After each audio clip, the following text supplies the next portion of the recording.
Hello. Alright, I had to restart my computer for a bit.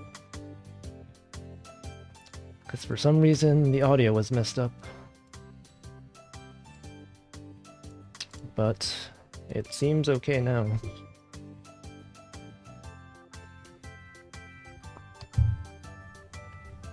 Hello. How's the audio? Hopefully I fixed the issues I was having.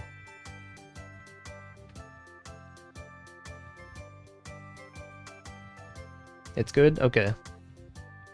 Yeah, it was, for whatever reason, whenever I tried to play like a YouTube video or something, like the audio that was coming from it, or like any audio I was playing from my computer, you'd get this weird stuttering effect. I have no idea why that happened. But anyway, we're good now. So we're playing Getting Over It. I played this, I think, last week or 2 weeks ago. We didn't get very far. But that's not the point, because I don't care about getting to the top. So I'm using the new version of VTube Studio that was released on Steam, I think yesterday. And so before this I'd been using VTube Studio on my Android device, and you know, there were some issues with that where eye tracking didn't work because it requires like Android's AR core. And so this new version of VTube Studio has, you know, webcam tracking. I purchased a webcam, I think last week, and it arrived after like 1 day, which is pretty fast. But I got it set up yesterday, and it seems to work okay. So now the live 2D model actually follows like when I blink.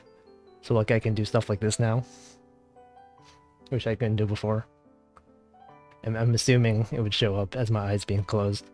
So hello everyone and welcome. Hope you're all doing good. I don't imagine we'll get very far today. Oh wait, I didn't check my stream settings. Did I set this to... Okay, it's ultra low latency, that's fine. So the settings are correct this time. It's good.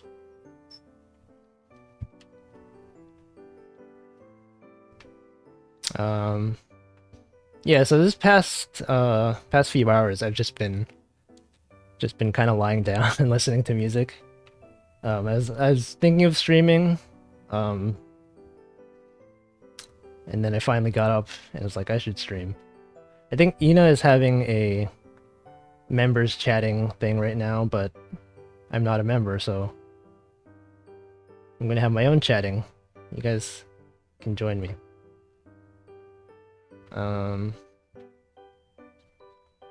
Alright, I'm not doing very well at this. So I think usually I ask like if anyone had anything interesting happen this past week, and I usually just say like I didn't have oh, VTube Studio just closed.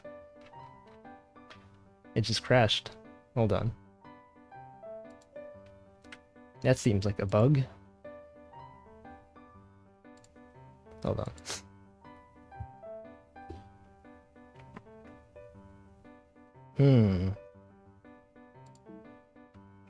The thing can wink, but it depends on how you configure it. The way I have it set up, there's like, you can choose different precision for your face tracking. So like if you choose the highest precision, I think it uses more CPU, but it's more accurate. But the thing about like eye tracking is that sometimes it can look kind of janky, like you'll be blinking, but only one of your, like one eye blinks before the other one. The game looks frozen. I'm just trying to reopen VTube Studio. And you can set like different tracking levels, so I set mine to level 4, I think. There's 5 levels. And one of them with level 4, I think it does blinking better, but it doesn't do winking as well. Like if you blink with one eye, I think it'll blink with both of them. But For some reason, VTube Studio is not opening. Hold on. Let me try to figure this out.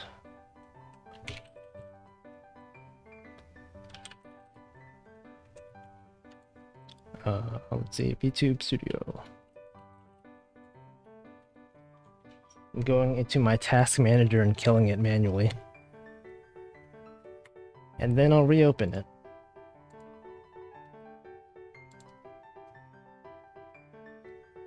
So yeah, the developer of VTube Studio actually contacted me and asked me to make a loading animation for it, which is pretty cool. Okay, I'm getting it set up right now.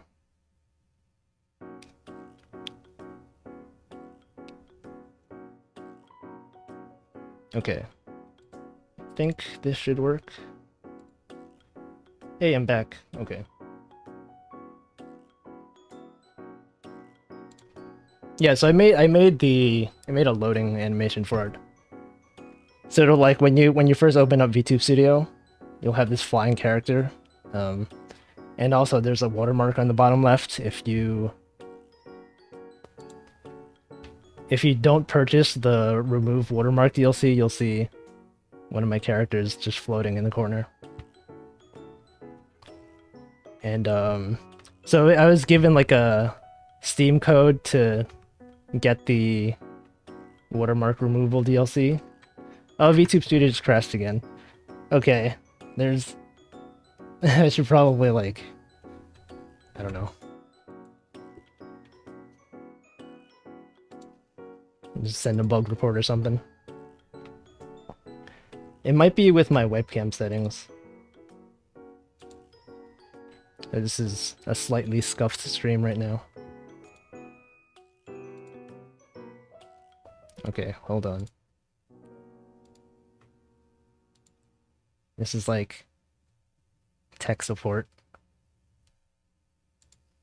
Let's try this one more time.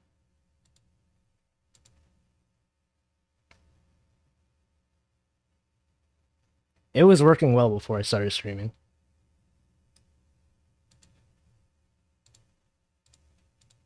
Okay. So now, here we are. And then the BGM stopped because it didn't set it up to loop.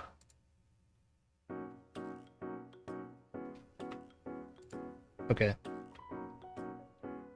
I think it's okay. I think it's okay now. Or maybe it'll crash again in a few minutes. I don't know.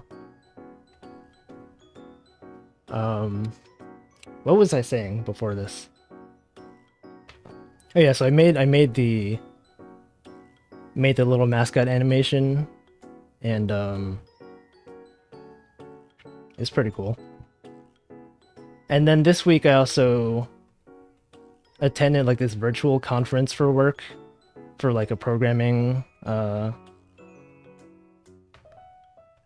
conference. Like there's, if you guys have ever been to like, you know, programming language or libraries conferences, so they just talk about like, you know, different libraries and stuff in the, you know, ecosystem. So for me it was like, since I'm a Scala developer, it was about this library called ZIO, which is pronounced Zio. It's probably not that interesting to people, but I thought it was pretty cool. They would just talk about, you know, version 2.0 of the library and, you know, different applications that people have made. And it was interesting because it was all virtual, because like since we're in pandemic, obviously people don't have real conferences nowadays. And so it was cool seeing people's like setups. It was via Zoom, so like you can have a Q&A session on a Zoom conference, and people would just talk about, they would have like panel discussions and things like that. And like people had really fancy setups. Like since I've been watching reviews for microphones and audio gear, like I recognize some of the people had like really fancy setups. Like this guy has a Shure SM7B and a Rode PSA1 boom arm, and those are like, you know, $400 and $100 just for the boom arm itself. And I've been to some conferences before, like in person, back before coronavirus was a thing, and I never really was very interested in them. You'll have like, I don't know, they're really expensive. They're usually like, your company will pay for the tickets, and you usually go there with groups. I guess it's mostly for like networking, like to meet people in the industry. But I don't know, I feel like a lot of stuff that they talk about on these conferences, you could just find them online afterwards. Like they usually record them, and unless you're into networking and stuff, it's not much of a reason to go to them in person. Like the food, they have free food, which is kind of mediocre, and the talks, yeah, I guess if you were like the kind of person who tends to ask a lot of questions, those might be good to attend in person, but the one I went to was just kind of a lot of I don't know, it feels like a waste of time. Oh yeah, you missed out on going to Hawaii. Yeah, that sucks. Maybe next time, or whenever they start allowing people to travel again. I heard, I remember seeing a thing where, like in Hawaii, they were encouraging people to like visit Hawaii and stay there for remote working. So like, they would pay for you to stay in a hotel or something, and just, I guess, to contribute to the local economy. Hello. Yeah, I'm glad you like the art. I saw a bunch of people like tweeting like, I want to support VTube Studio by buying the DLC, but I also don't want to hide the watermark because I like it. And that was good. Apparently there is an option to keep the watermark even though you paid for the DLC.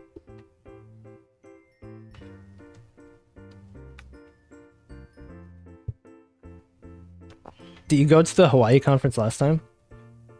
Or is that the first time you were supposed to go? So my cousin is actually a he works on a like cruise ship and things like that. So he was telling me about how like the cruise ship industry kind of is dead now because, you know, obviously people don't want to go on cruises because of the pandemic. Although, I mean, there are still people who do cruise ships, which is kind of absurd to me. Like, to be confined in a small place with a bunch of other people during a pandemic. That seems like an awful idea, but I don't know.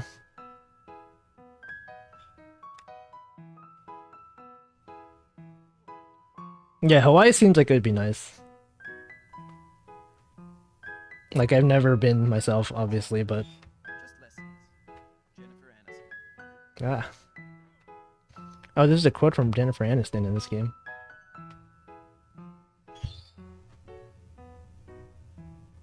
Yeah, the watermark is interesting.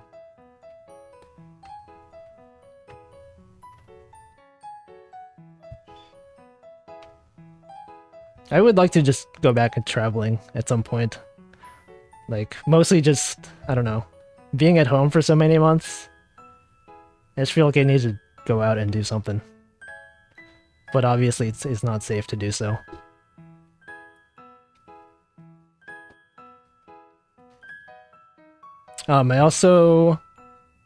This week I also got like this email from Venmo that was like, you haven't logged on in a long time. You click this link and we'll give you $5. And I thought it was a scam. Like, you'll usually get emails like that, just like,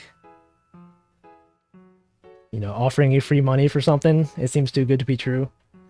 But so I did a bunch of like searching. online, and it was a legit thing. They gave me $5. Yeah, I've only really ever been to Japan. Like outside of the US, I've only really been to Japan. I went to California. Like my first trip outside of like the New York area was to California. Like mostly Southern California. And it was interesting because it was during like Christmas time, and so I was used to it being really cold. Like East Coast is like really cold Christmas time. Then when I went to California, it was like really warm. Like I brought like, you know, a jacket, and I never had to use it. But that was like, I don't know, maybe like 10 years ago now. I've been to like Northern California one time after that, just to visit some friends. And then yeah, besides that, I've been to Japan like 3 times.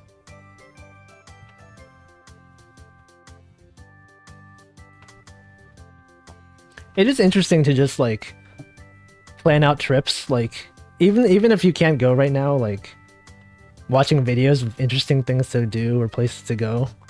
When things open up again, it's, I don't know. I kind of am really looking forward to that. Like before this past pandemic happened, well, this current pandemic, I was planning my Japan trip that I had to cancel, but I just watched a ton of videos of like places to go, just mostly around the Tokyo area. I would like to go to Hokkaido someday also.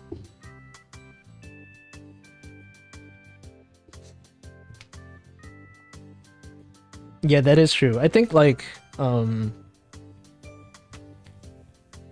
in like Tokyo area especially, a lot of places you'll go to or that you'll see in videos, they might not be open like the next time you go there. Like Japan has a lot of like seasonal things, so like limited time events and, you know, pop-up shops and things like that. And if that's the kind of stuff you're interested in, which for me I am kind of, like they'll only be available for a certain season or like certain cafes and things like that, which sucks for people who can't go there all the time. Yeah, it does feel weird to go outside without a mask. Like before the pandemic, if you ever go outside with a mask, people look at you weird. But now it's the opposite. I guess it depends where you are though, but like in Asia and stuff like that, wearing masks was normal and expected if you were sick. And so like the first time I went to Japan, you just see people with masks on the train, and it's normal. But if you're in the US and you're wearing a mask, they just be like, people will try to stay away from you because they think, you know, you have some sort of weird disease. But now it's normal, which is nice.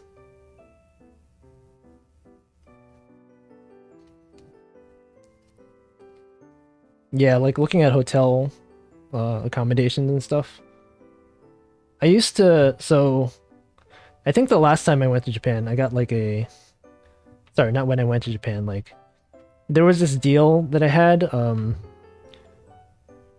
for Google phones.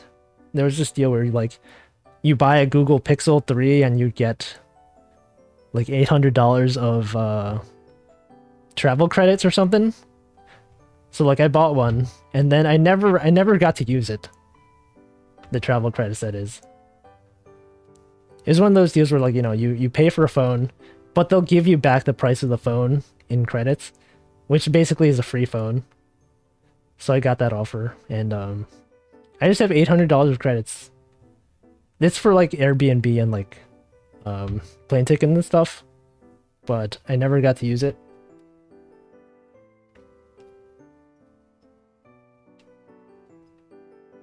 Yeah, the only time I've been to Japan was in around Christmas time, so I would like to go like during spring or fall. There was a lot of snow, like usually in the time zone I would go. And like trying to time your Japan trip for like sakura viewings is like pretty hard. Because it's kind of hard to predict when they'll be in bloom. So like if you're there for a like, pretty long period of time, then you'll probably catch it. But if your trip is like a week or something, like you usually plan this stuff way in advance, like a few months. Like every time I went, I think I've stayed for like 2 weeks or something, which is like it sounds like a lot of time, but like when you're there, it's not. Like every time it nears the end of the 2 weeks, I'm like, this felt like the shortest vacation. The credits don't expire, which is nice. But I don't know. I'm hoping I get to use them eventually, because I mean, I basically just bought a phone for, even though I wasn't intending on doing so.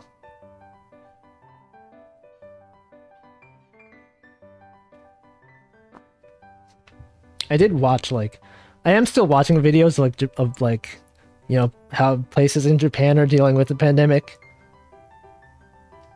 And it's interesting that like, I don't know, they deal with it a lot better than in the US obviously, but they're still having issues. Because like a lot of the videos I'm watching, people are still going outside and going to events and stuff.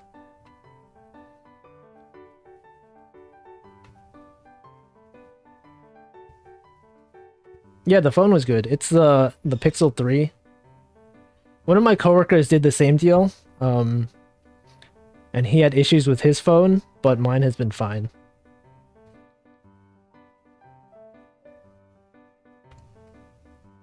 So actually, my team at work, I think like 4 or 5 of us on our team got a phone during that deal. Like, everyone just purchased Pixel phones because it was essentially free.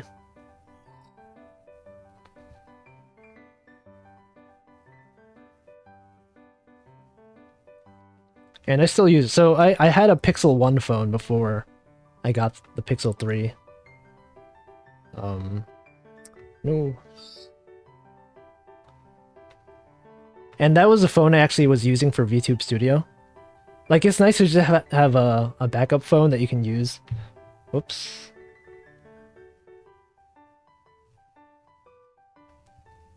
Yeah, I got up to this part last time. I still don't really know how to get up to this part.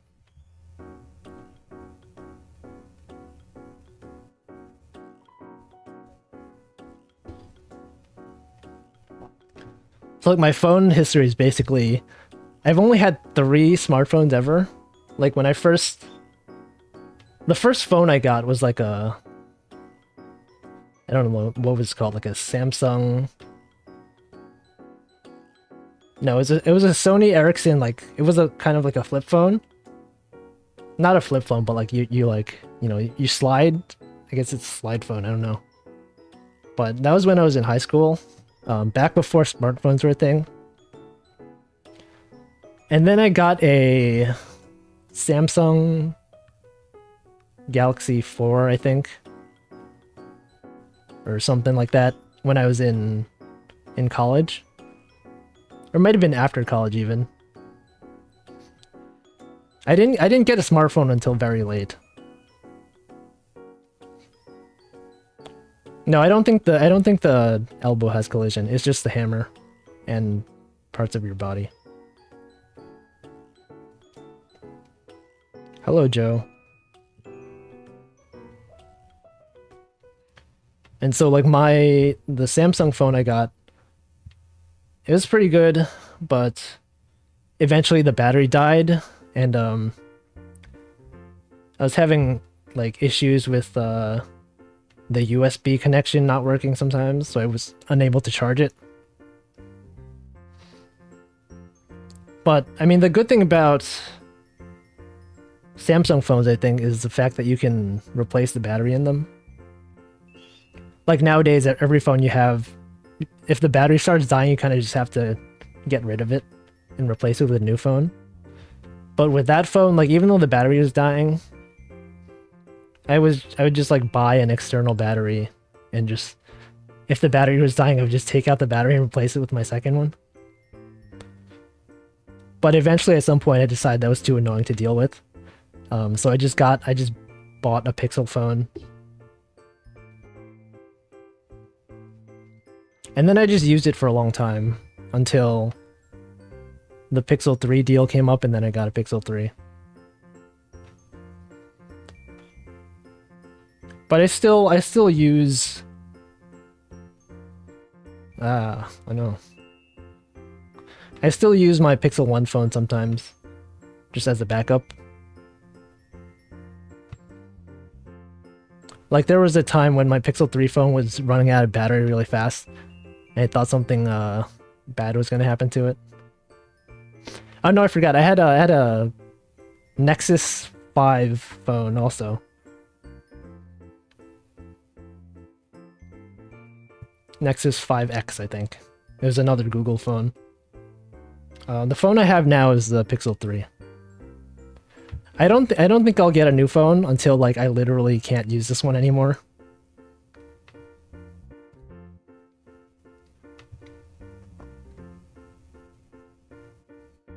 Oh yeah, I guess Pixel phones are not... They're not that common outside of... I don't know. The US and Canada, maybe? Like, what country are you from? I know I use a Pixel because it supports Google Fi, like their internet service, not internet service, like their phone service that uses T-Mobile.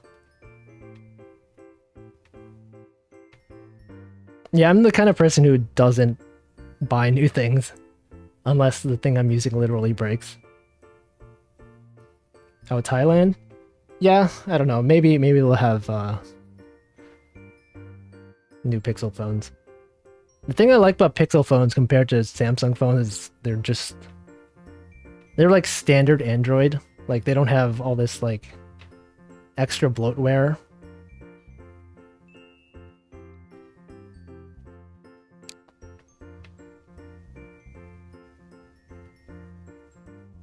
Like, if I were to get another phone, it would probably be another Pixel phone. I don't know.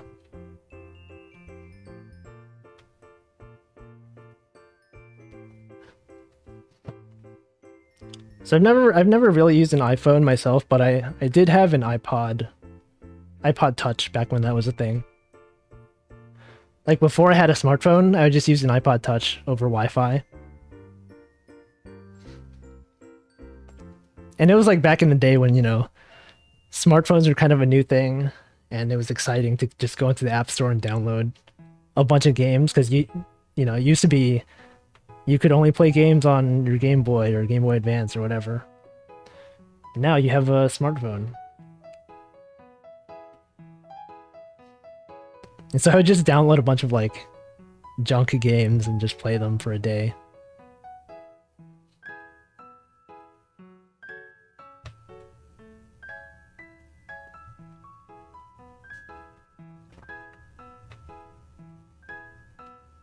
But I think for phones, I do prefer Android over iOS. I don't know, I feel like there's more stuff you can do on Android, especially if you're a software developer. Like, for iOS, a lot of the apps you have to pay for. I mean, they are higher quality, but sometimes I just want, you know, just some free thing. Like, for software development, if you want to write an iOS app, you kind of need to pay Apple like $100 a year just to have the privilege of doing it. And then you kind of have to do it on a Apple machine. But for Android, if you want to make an Android app, it's like you pay $20 once, like ever, and then you could just, you know, publish stuff however you want.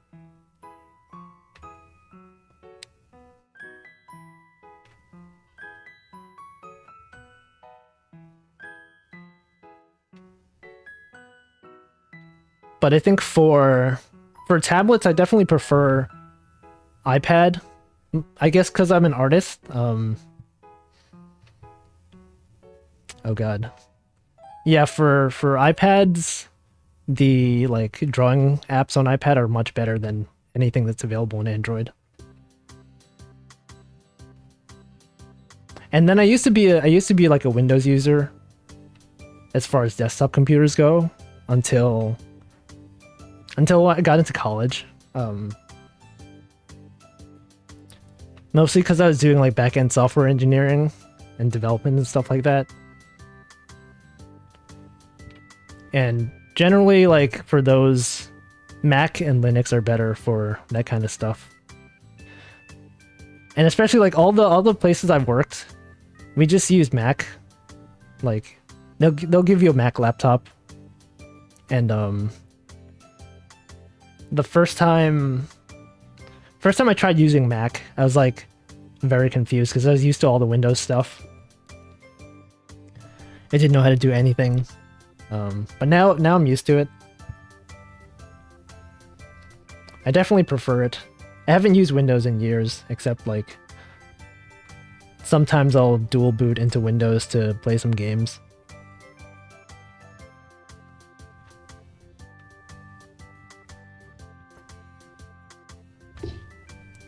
Like some of the Samsung tablets are pretty good. But as far as drawing goes, yeah, there's nothing that really stands up to iPad for tablet stuff. Let's see.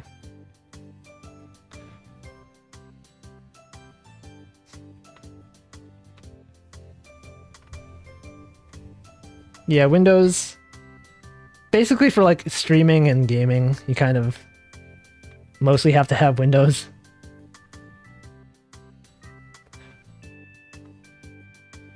I am glad when they do have games on Mac though, because I can actually play them. Yeah, that's true. VTube, so like Face Rig and stuff like that, they didn't support Mac at all, which is why I'm glad VTube Studio exists.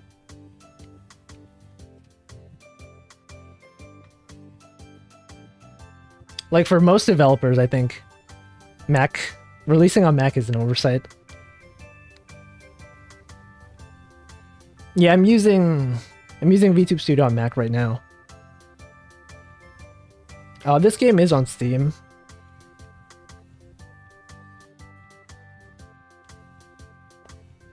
And it's available on Mac also.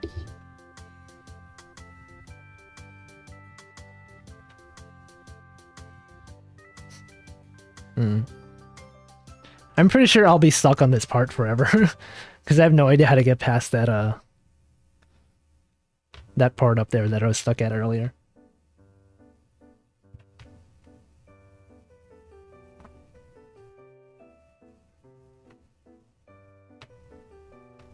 Yeah, for some games, like especially if they're made in Unity and stuff like that, exporting it to Mac is really easy.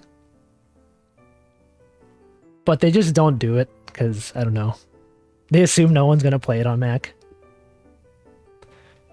And I guess also, like, most people who have Macs, they don't have configurable graphics cards. So sometimes your game won't even run, depending on how like graphically intensive it is. But I have a external GPU, which allows me to play games at, you know, better, what do you call it? I don't know, it's basically like having an extra graphics card.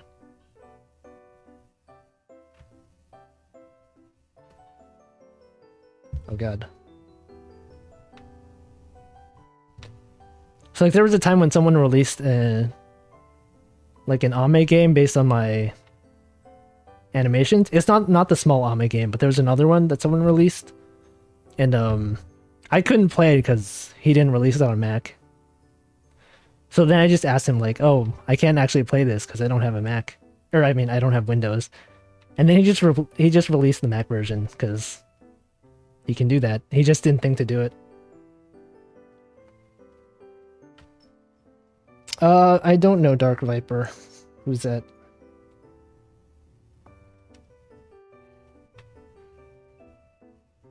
Yeah, external GPUs are pretty pricey.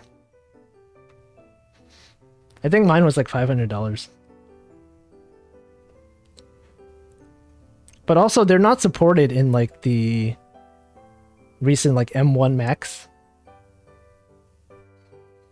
Like I think like Apple was like saying, oh, eGPUs are going to be a big thing, and then they kind of just stopped caring about them. Oh god, I'm gonna fall.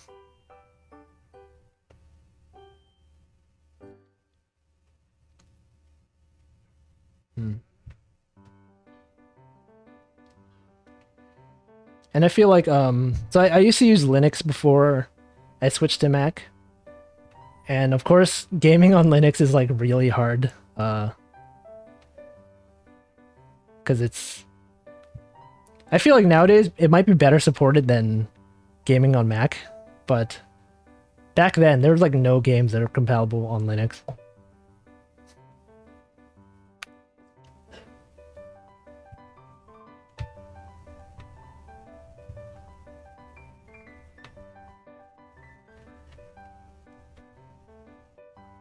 Yeah, I think the M1 Macs have better performance and stuff, but I think for like software development, a lot of stuff assumes it's running on Intel, so I don't know, people have had issues with running on the latest like Apple Silicon stuff. But maybe someday it'll be better. Like I know personally, like I don't like to update to the latest things unless they've been out for a while and they're no longer the latest thing.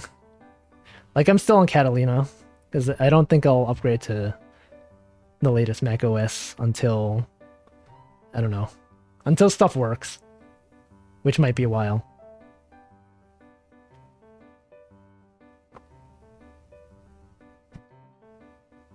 Oh god.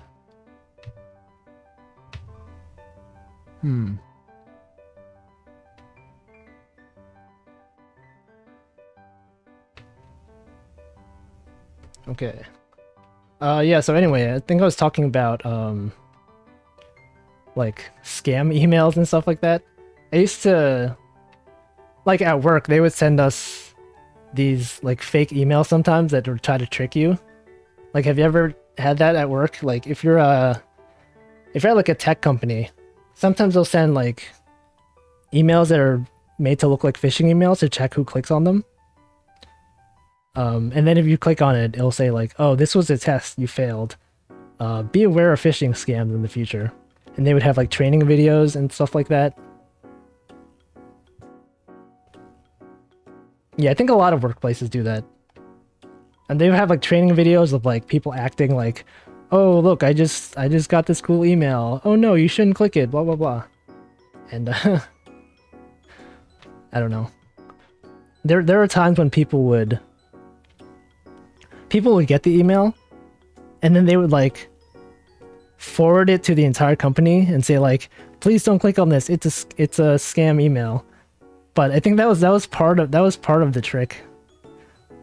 Like the IT team sends them out to see who clicks on them, and then the fact that someone will CC it to the entire company and say don't click on this. I don't know, that's kind of funny.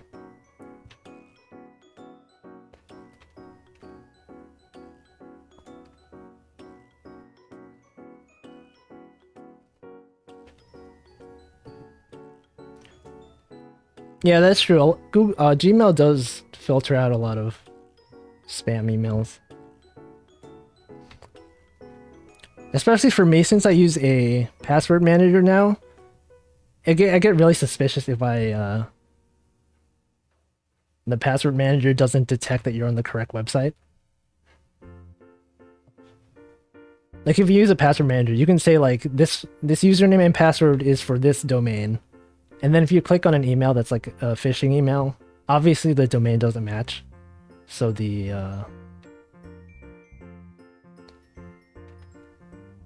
it just won't tell you, like, it just won't let you autocomplete it.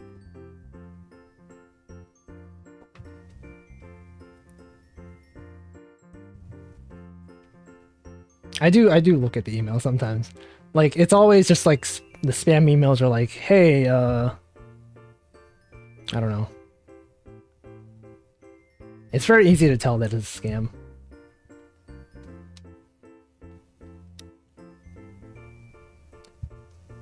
But there was a time when like I thought I fell for a scam email, but it was actually real.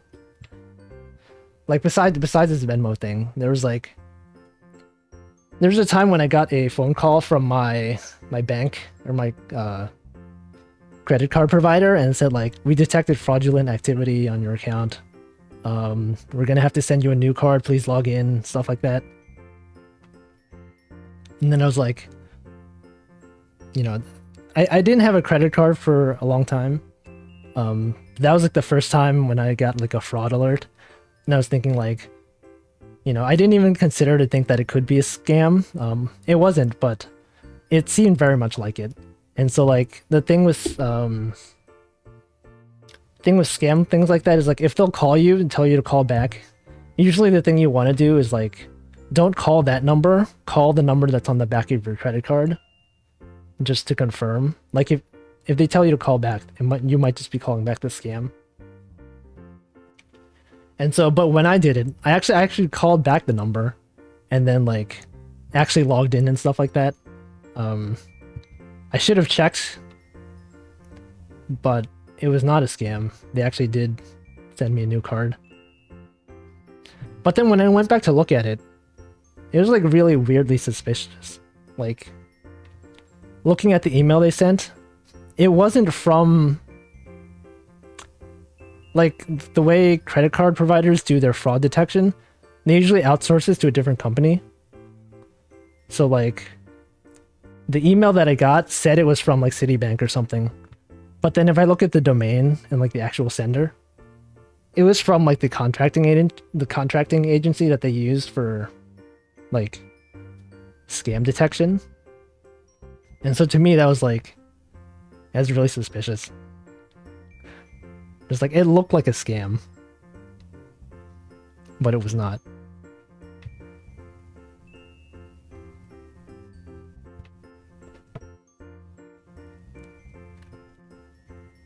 I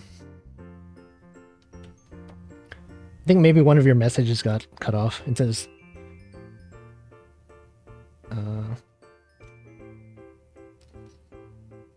Badges account got stolen.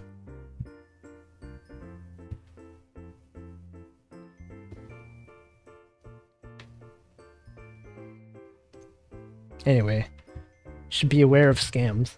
There was a time when I got I used to play World of Warcraft a long time ago, and you'll get like you'll get emails from fake Blizzard sites that say like, we detected suspicious activity, please log in to confirm. And I fell for one of those. I think I was in high school. I didn't know any better. And so like I actually logged into the website and they took all the gold from my account. But I didn't, that was like years after I stopped playing. So it didn't really matter to me. But it still kind of sucked.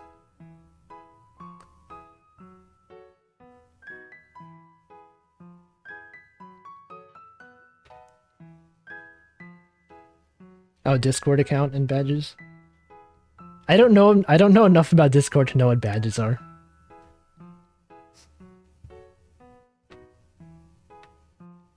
Like I'll use Discord occasionally, but I don't know all the features like badges and like subscriptions.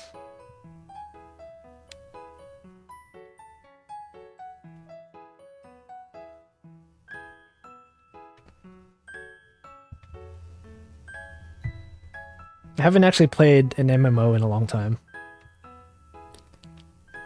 I don't think that's something I'll get back into. You guys remember MapleStory? I played that for a long time.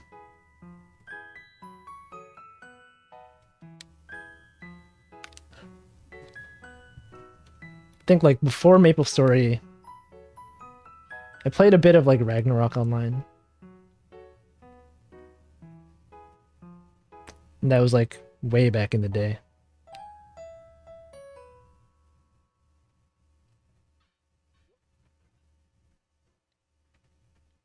Like early MapleStory was just a lot of grinding. There were no quests, or like there were very few quests. And you just kill the same mushrooms, the same pigs for hours. You just buy like 200,000 potions and just spend hours spamming the same attacks.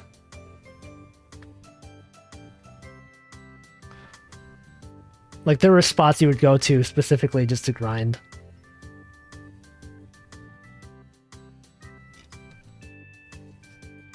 Remember Pig Beach in MapleStory? That's like this secret like beach you would go to just to kill pigs.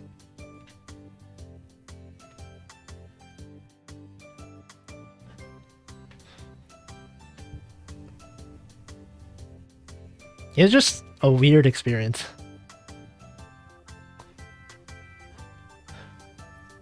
Like I got so used to that type of MMO where grinding was a necessity that when my friends got me to play World of Warcraft, that's how I assumed the game was. Like you would just grind on the same enemies forever. But games like World of Warcraft actually have quests and stuff that's not just all grinding. But I was so used to the grinding that like I would go into the starter area and just like farm the same enemies. And then my friends were just like, why are you just killing these, you know, these starter enemies repeatedly? You can actually go do quests and stuff. And I was like, what? You can do that? I just thought I had to kill these things, like, until I got to the next level.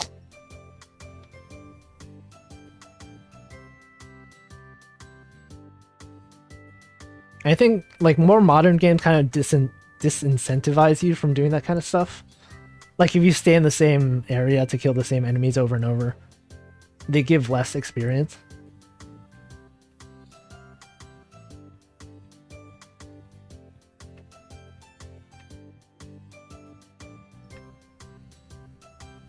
I think subscription MMOs are, like, definitely less of a thing nowadays than they were before.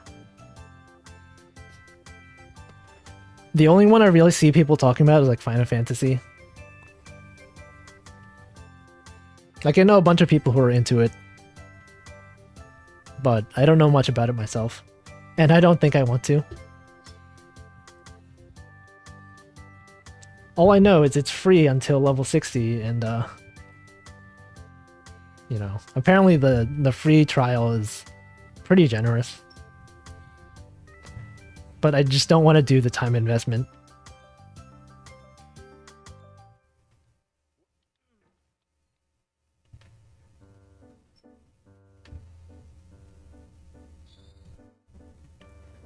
And then I think I occasionally see some stuff about like EVE Online. It's like this space raiding game or something. And there's like a complex economy and all this, you know, organized crew stuff. It just seems like a lot of work.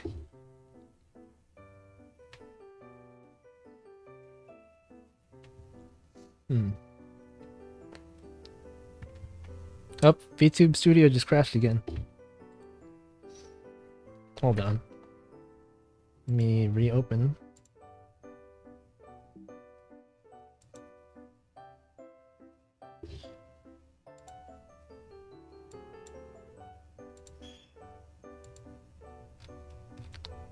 It lasted a pretty long time this time. Okay, let me close it. VTube Studio. Kill.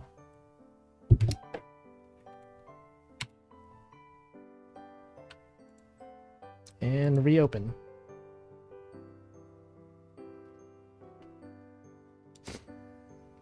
Was there another update? I downloaded the version from yesterday.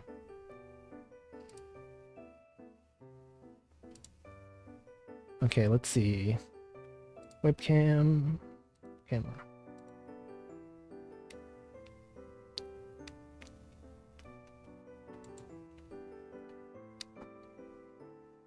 Okay, here it is.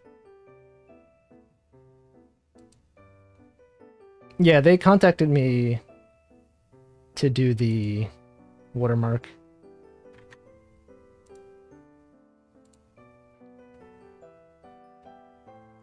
It was interesting. They the developer saw that I was using VTube Studio because I quoted him, or quoted the... I did a quote retweet of the update tweet that they had. And I was like, can't wait to use this because my Android version is really scuffed. And then he contacted me. I was like, hey, I think it'd be cool to have a animation that we can use as a loading screen. And then I did it.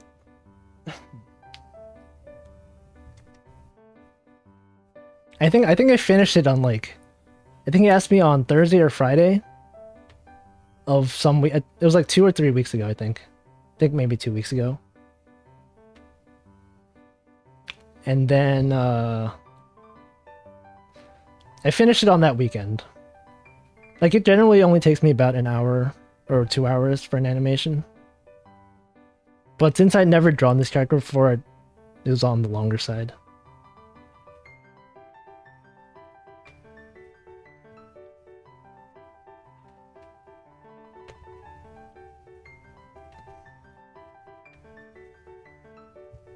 What is the world record for this game?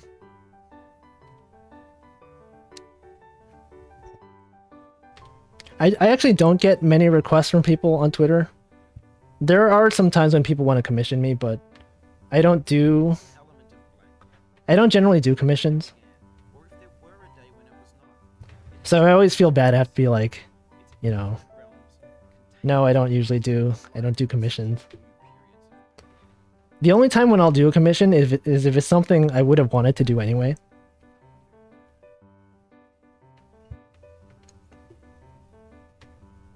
Like for me, since I was using VTube Studio, I was like, yeah, sure, I'll draw something for it. Because it's a program I like using.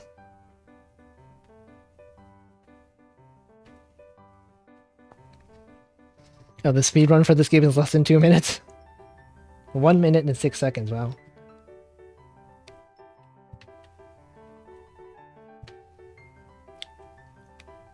I'm just gonna fall all the way down.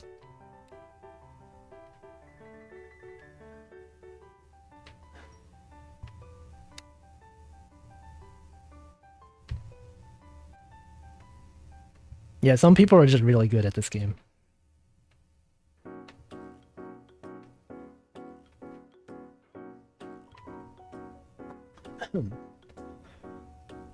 And speaking of like doing commissions fast, I did answer a question on Twitter one time about... Oh, VTube Studio crashed again. Dang. Okay, hold on. I'm reopening VTube Studio yet again.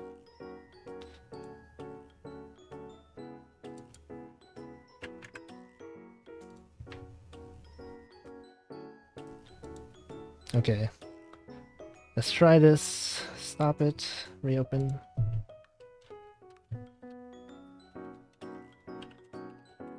YouTube Studio. Yeah, it's a chill playthrough because I don't care about getting to the top. I just want like something in the background while I have while I'm talking about stuff. Okay, VTube Studio, let's try this again. Open.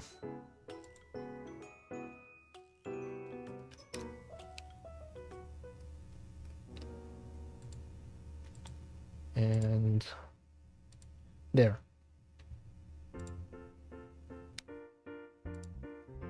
Yeah, since I don't usually do commissions, I don't know like what a good price for them is. The only commissions I've ever done were like for friends or things that I wanted to do anyway.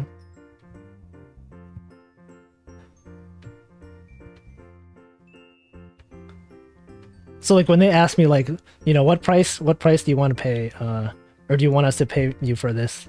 I'm just like, I don't know. I don't do commissions. You just pay me what you think is good.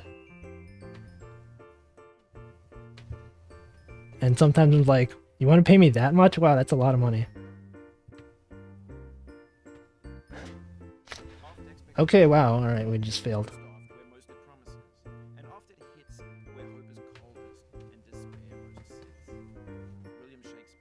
Yeah, so anyway, speaking of doing commissions fast, this wasn't a commission, but you guys remember the when Amelia Watson did the Thanksgiving special and it had the little like Holo EN characters dancing or doing a line dance or walking animation? I did that on the day of, like, on the... Okay, VTube Studio crashed again. Definitely gonna tell the developer about this to see what, if you can see what the issue is.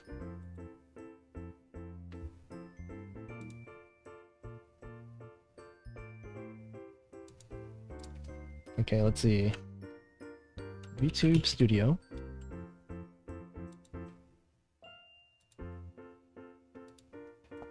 So anyway, on the day of Thanksgiving, actually, I woke up really early, just by accident. Like, it's just one of those days, you know, when you ever just wake up for no reason and you can't go back to sleep. That's what happened on Thanksgiving Day. And then I eventually did go back to sleep. And when I woke up, I saw a DM from Ame that was like, hey, I want to use some of your animations. Can you just send me some, like, the transparent version of them that I can use? And I was like, oh, yeah, sure. I set up a WordPress site for this, so I linked it to her.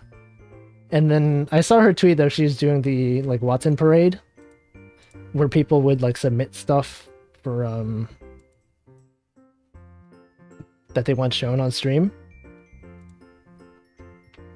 And then I was like, oh, if this is for the Watson Parade, you know, I can make custom animation for this. Because she just wanted, like, some of the existing animations I'd already made. And she was gonna, like, display them in, like, a line dance formation. Then I was like, I'll just make new ones because it'll fit better.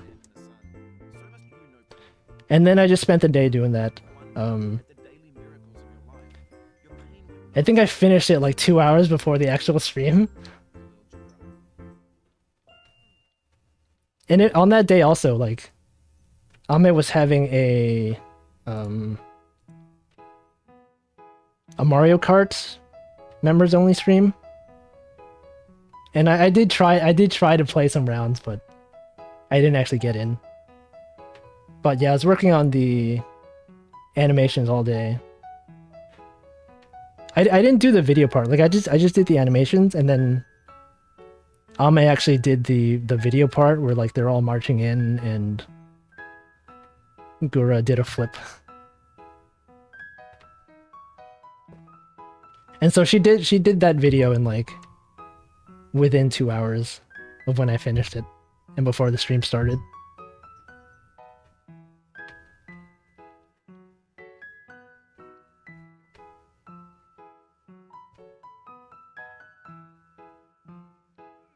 But that was good times. It was like, I don't know, it felt really nice.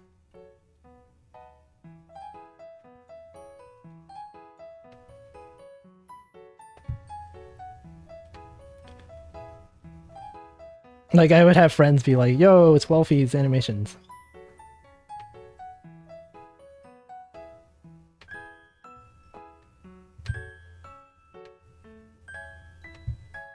I'm doing pretty badly at this.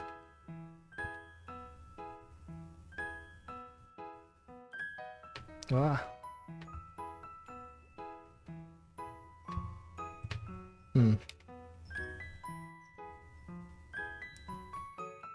I mean, did anyone else do anything interesting this week?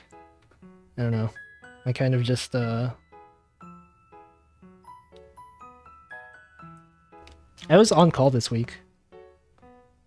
For software engineering, it's like when you're expected to deal with production issues.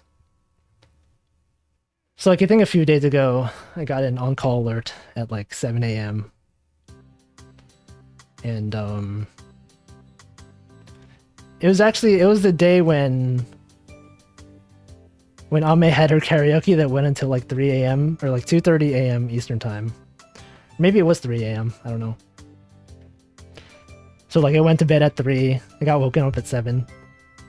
And it was just like production is the kind of production issue where you don't know why it happened. Like, you know, the error rate on the website is up to 15%. And then you check all the metrics and it's like, I have no idea why. And then it just resolved itself. Some of my friends know I do streaming. My coworkers don't.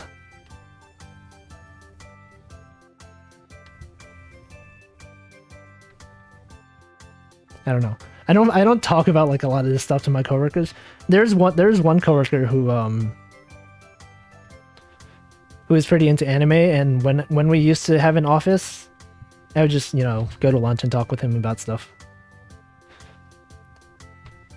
If the office still existed, I probably would have told him like all this VTuber and streaming stuff. But like since the pandemic, you know, there's not much of a chance to do that kind of stuff.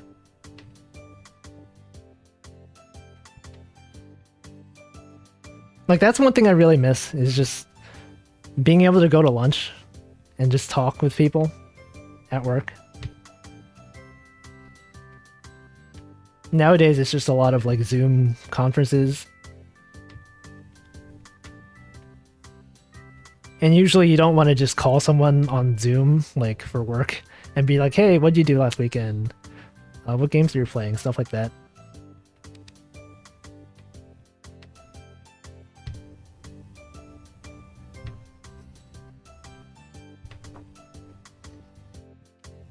Yeah, it sucks. I miss going to like, you know, restaurants with friends.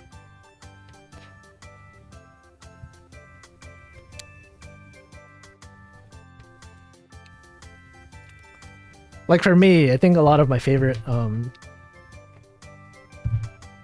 times with hanging out with people, like if we go to like a movie or something, or like go to some event, usually the thing I care about the most is like, you know, afterwards when we're all tired and we just go to a restaurant and chill and talk about stuff.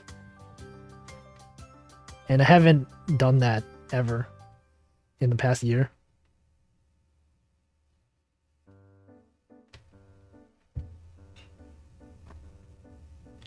Are you talking to Denchi on Twitter? No, I'll just mention it to him.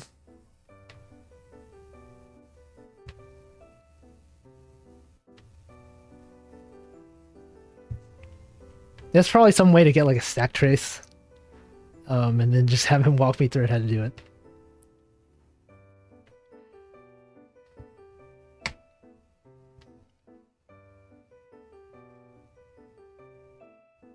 Wow.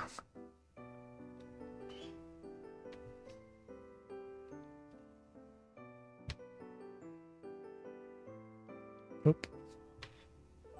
Man, I'm doing pretty badly at this. I don't think I'll ever get past this part. I should probably look up how to do it.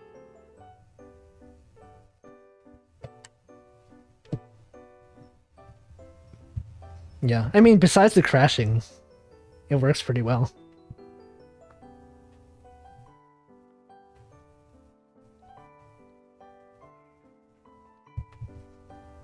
Wow.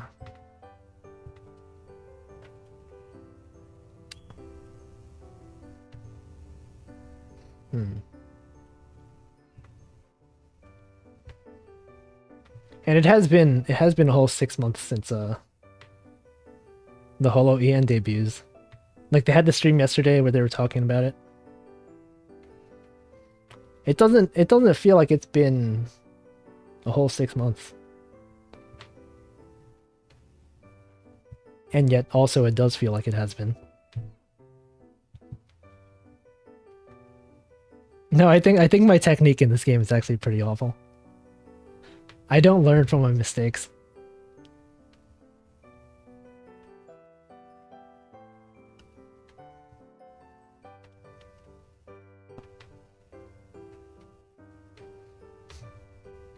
Like for me, it feels like Christmas was last week, or not last week, but like, it didn't feel like Christmas was 3 months ago, is what I'm saying.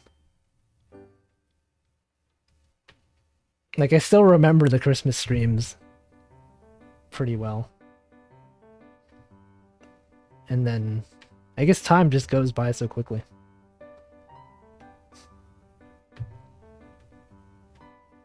Yeah, sometimes I'll get recommended like old videos, like old streams on YouTube. And I'll be like, I remember that. That was a while ago. But then it was like last week or something.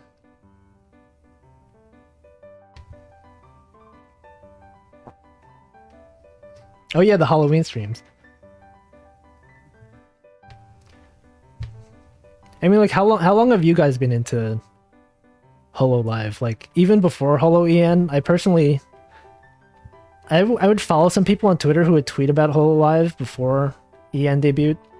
And I kind of just didn't pay much attention to it. But then, like, around September, just everyone would be retweeting the HoloEN tweets. And I'd be like, alright, fine, I'll check it out.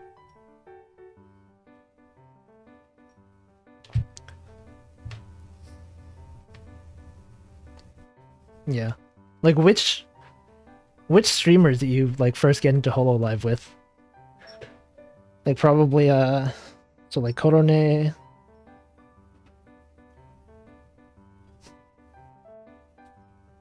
I'd seen some clips beforehand.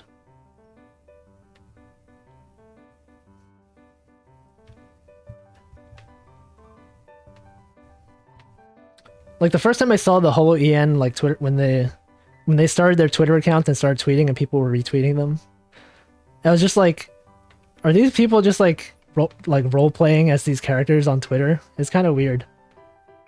Cause like that's basically like if you haven't streamed yet, that's kind of what you're doing, right? You're just pretending to be, this character.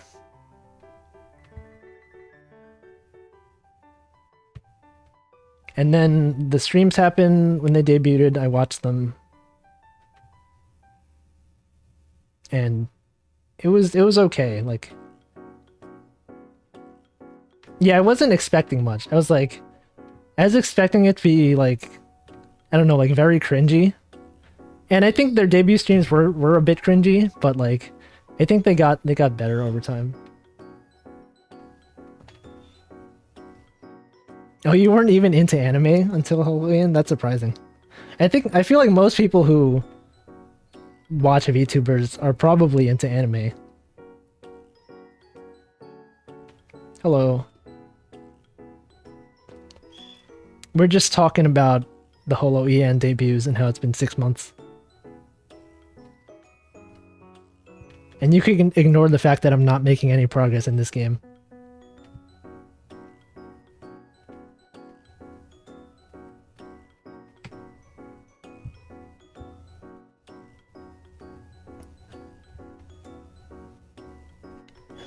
Like, I think my only real thought during the debuts was like, oh, Gura's pretty good at singing. That's cool. And then like I watched the collab stream they had, and that was okay. Callie's debut was like extremely scuffed. Actually, I didn't watch it live. I watched it like maybe like the afternoon or whenever after it debuted.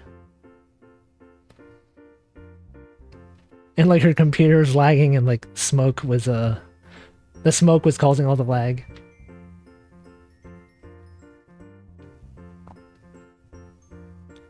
And then yeah, like after the first day I was like, I don't know, I'm not really into this. And then the next day I randomly woke up at like 7 a.m. and I happened to like catch the Callie and Kiara collab stream that was going on live at the time. And I was actually like, that was what made me like think this is actually pretty good. Like I like the Callie and Kiara dynamic.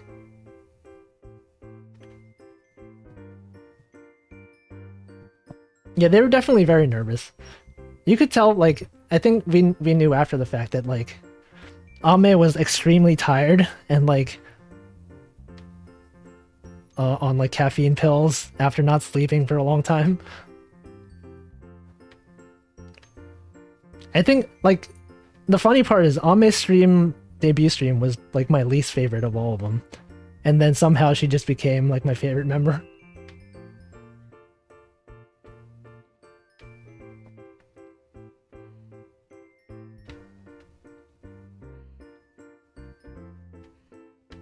They definitely got used to their streaming.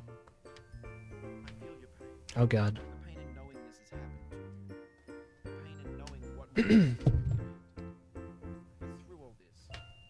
Watson's concoction was a trip.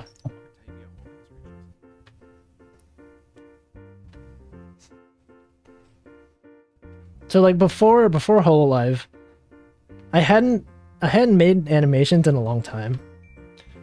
Like, I used to do a lot of Aikatsu animations and stuff like that, but like for various reasons the past year,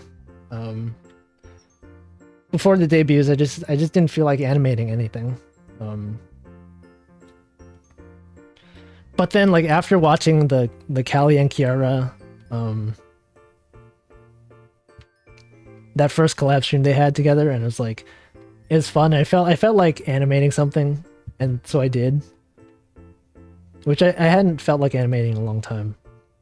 So like animated like Callie cutting a cantaloupe, and I thought it was pretty good. And then I thought that would be it. Like I didn't think I would feel like drawing that much. You know, I was just gonna like watch the streams and like occasionally maybe draw some fan art. But then when Ame had her Q&A, where she mentioned like she used to eat sand as a child, I was like, wait a second. You used to what as a child? That was the first time when I was like, all right, well, I have to animate this. And so I did. I animated her like eating sand. This entire bucket full of sand.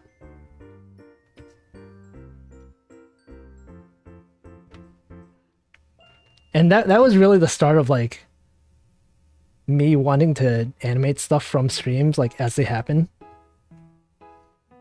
Like before then I would just draw stuff like not based on a stream, just like, you know, oh, it'd be cool if I drew this character doing this. But that was the first time I actually, you know, something directly from a stream inspired me to draw. And the funny thing about that is, like, I could kind of tell, like, when she was just telling the sand eating story, she was like, I don't know, it's kind of like, you get this feeling like, oh, I hope these people don't think I'm weird for eating sand. She would kind of, like, just brush it off, like, yeah, I used to eat sand, but it's not a big deal. And so, like, when I did that sand eating animation, like, she replied to it with LOL. But she didn't retweet it. I was like, oh no, did she like... Maybe she doesn't want people to, you know... Doesn't want, to be known as the person who eats sand. And then, like, later that day, she did retweet it. So it was kind of weird. And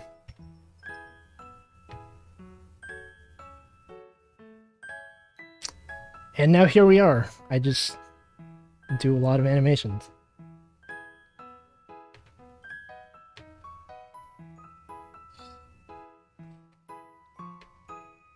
It's been quite the wild ride.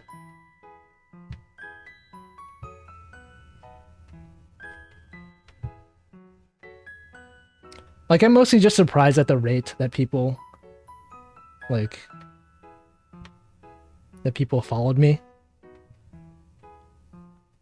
I think like the VTubers have very like good relationship with their fan artists that they have, like just retweeting stuff and like getting exposure. Like that's not something that usually happens outside of VTubers in general, I think. Like when I used to draw Aikatsu fan art, I kind of like, you know, you don't tend to push the hashtags on stuff. Like there's no official hashtag for like Aikatsu fan art. You just kind of have to like draw and hope someone sees it and retweets it, and then spread by word of mouth. Whereas for VTubers, they have dedicated art hashtags, which makes it easier for people to find. And then if you get retweeted by like, you know, the actual streamer, then it really like boosts your numbers. And like a lot of people see it, which is pretty cool.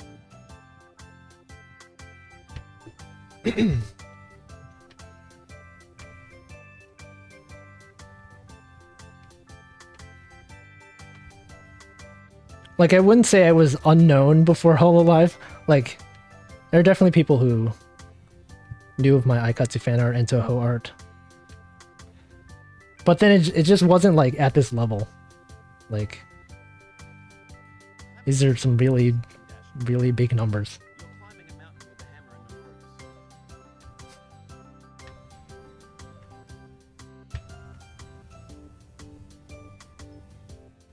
Yeah, that is true. Like a lot of people get really excited. Like it is nice like when the streamer retweets your art. I think for me personally, like when I first started drawing, I was like, oh man, I hope the streamer sees this and that they like it. But then like now it's kind of like, I don't know, like they will see it if I draw it most of the time. And so like for me now, I kind of just draw for like the audience in general. Like I used to draw like hoping the streamer would see it, but now I just draw because I have so many followers that they will see it. It is kind of a weird thing. Like I don't put hashtags on some of my art, and I'm just surprised that like so many people still somehow see it.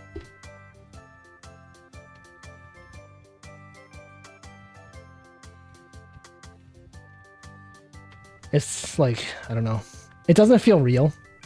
Like having this many followers is just kind of ridiculous.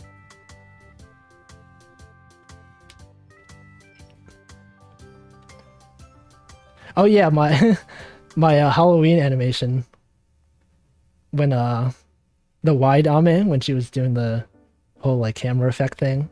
I didn't put a hashtag on that because I was like, I didn't think it was good. But then she like retweeted it and I was just like, how did you see this? I didn't even put the hashtag on it.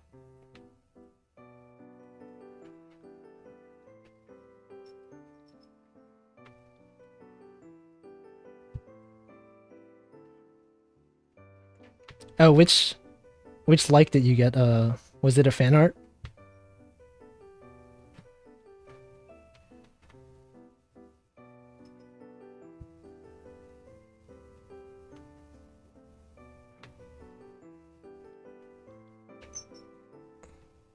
$1.7K. Oh yeah, I don't pay much attention to my followers on my any of my accounts really. But that's cool.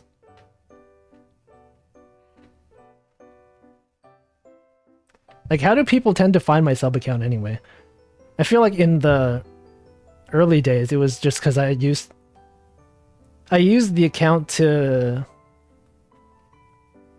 reply with like context and transparent GIF link to my for my animations. I don't really play any mobile games. I occasionally log into Grand Blue Fantasy and Genshin Impact sometimes, but not really.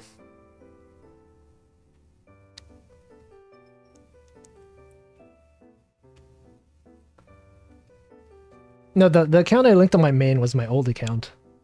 The original Walfus account that I had back in like 2009. I think that's the one I linked to. I never directly linked to Wolfington.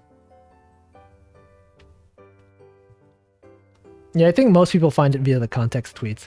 But sometimes I'll make a tweet like some extremely mundane tweet like, oh, Takamori's trending. And then somehow that gets like thousands of likes.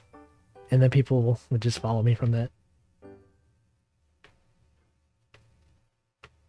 I don't have a fan art tag.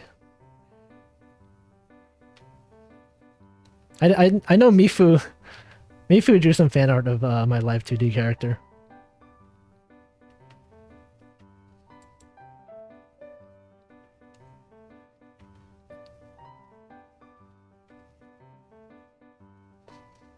And it was very good. Oh, I think VTube Studio just crashed again. Yep, there we go. Okay, hold on.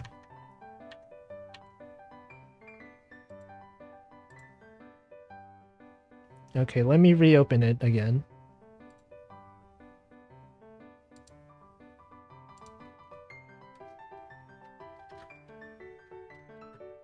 Let's see, VTube Studio. Kill it. And...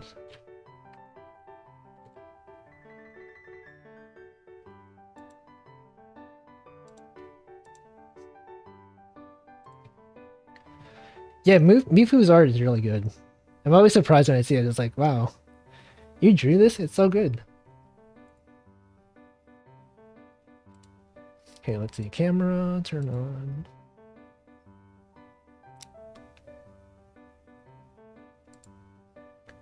And...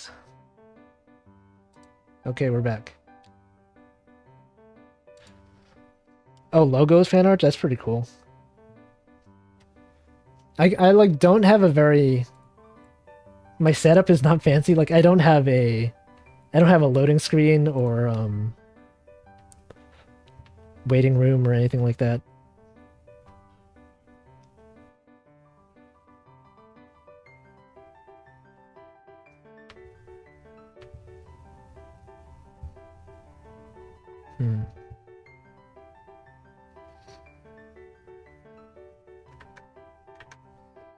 All right, see ya. Thanks for joining.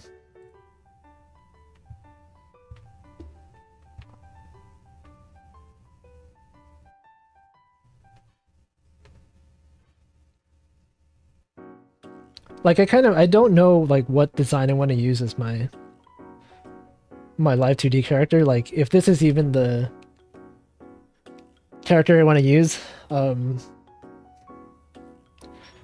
this is just one that I made for the purposes of learning how to do live 2D rigging. Like this character is based on my line sticker set, a character that I have from there, and I might want to redo it at some point.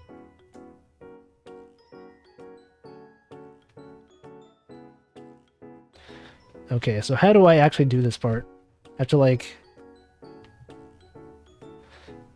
attach to these lights, I think.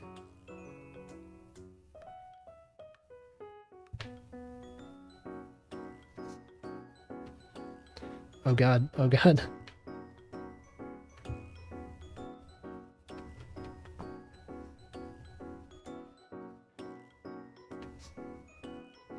Yeah, I mean if you wanna like learn how to draw, it's a good time. Like if you just if you want to put in the effort, it's kind of hard to draw at first, but you just look up like tutorials on, you know, how to do stuff, and then if it's something you're interested in, you'll get used to it. It also helps to like join Ina's weekly gesture drawing streams. Yeah, thanks for buying the line sticker set. Actually, the sales on that sticker set have gone up like a lot since Halloween. Since it's my pinned tweet, a lot of people see it.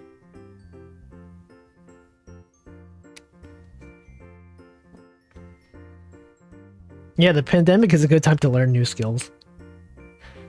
Because I mean, what else are you gonna do, right? Oh god, this is awful.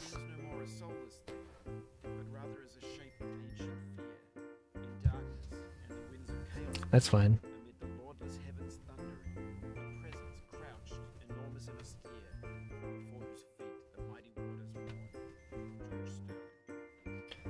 I am pretty glad that I like got into streaming though, because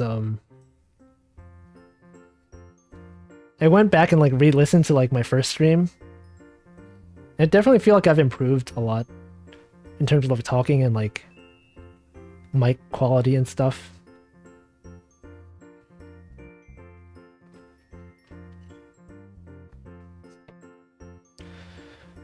Did I pick up any new skills this past year?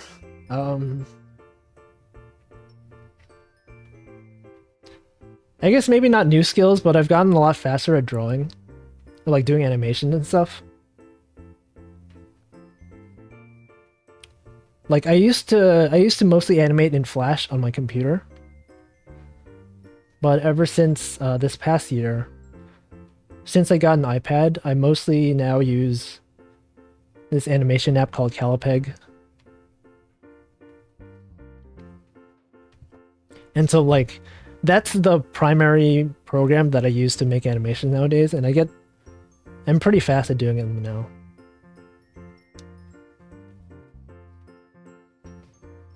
I should open a Ko-fi so people can support me.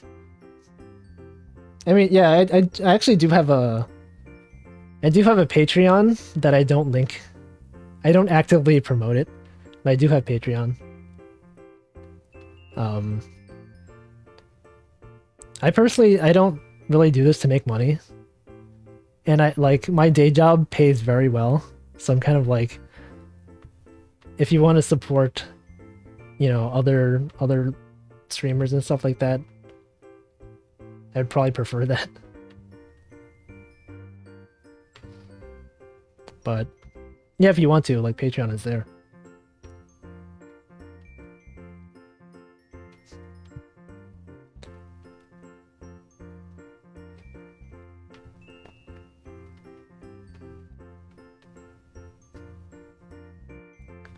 I usually make the animations during the stream. Like as soon as something comes up that I want to animate, I'll just leave the stream on in the background while I'm drawing. And I kind of like don't pay that much attention to the rest of the stream after that point. Like, you know, when you're doing stuff and you have something on in the background, you kind of don't retain it. It's just like background noise at that point. But yeah, I got pretty good at doing them quickly. I think I've been making less animations nowadays because, like, back when they were first debuting, they would do a lot of different kinds of games. And nowadays, I think they've definitely settled into, like, you know, playing longer games and I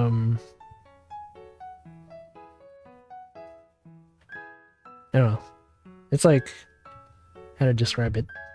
They sort of settled into a certain groove. Whereas before they would just be playing a ton of different stuff. There's a lot of new stuff to animate. And it's slightly quieter now, which is good. It's like less stressful, I guess.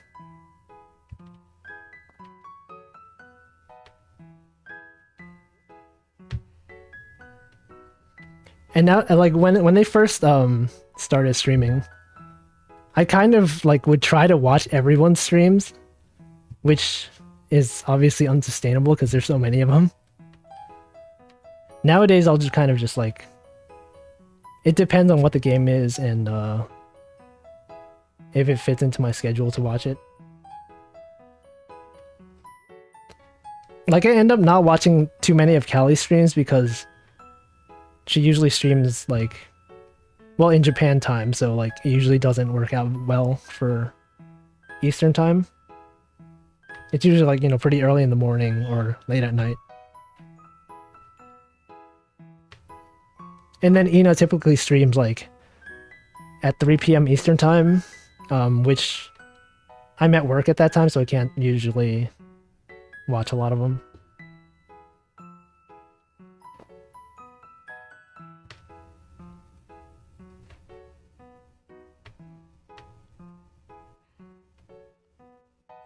And then it just ended up being that like Ame and Gura's streaming schedule would align most closely with when I'm able to watch streams. And so that's probably why like I have way more like Ame and Gura animations than everyone else.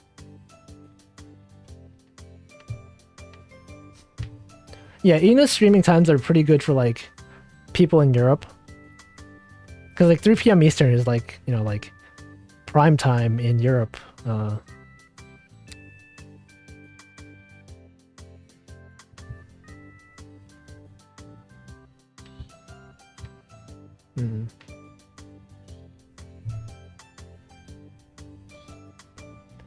But I do watch all of Ina's her gesture drawing streams that she does on Sundays.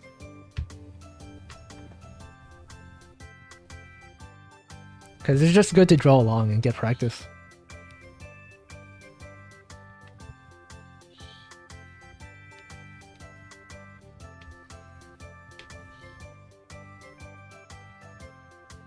Wow. Let's see. Yeah, I think since Kiara moved, she covers more of EU times.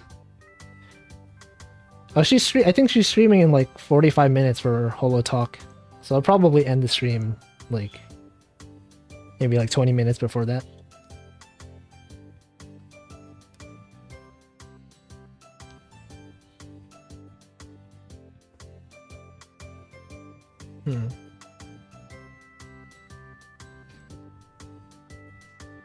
And it's also kind of hard to like think of. Yeah, Holo Talk is in about 45 minutes. It's also kind of hard to like think of what games to stream because like I don't know. There's a lot of options and like decide what I should be streaming. Because for me personally, when I stream, I'm just like I don't know. I know that I want to stream, but I don't know what game to play.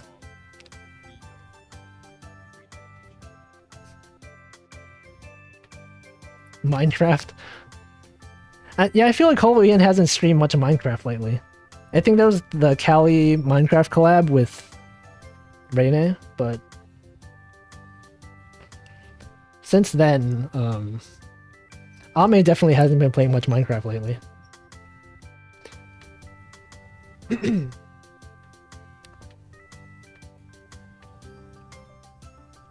I do like playing Bomber Grounds though. It's like it's a fun game. I remember, oh yeah, when I was playing Bomber Grounds, I would talk about how I kind of wish there was a battle royale that's more similar to traditional Bomberman. Apparently there is. There's a Super Bomberman, there's Super Bomberman Online R or something, and that was a Bomberman game that's more traditional and it's battle royale.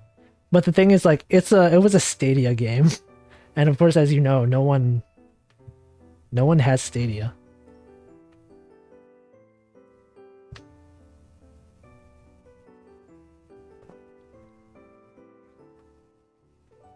But I just searched the game recently because there's this Japan channel that I watch. It's called like Only in Japan Go, where this guy would just walk around and give tours of places in Japan. But one of the people that shows up in that show, apparently, he was the voice actor of the White Bomberman.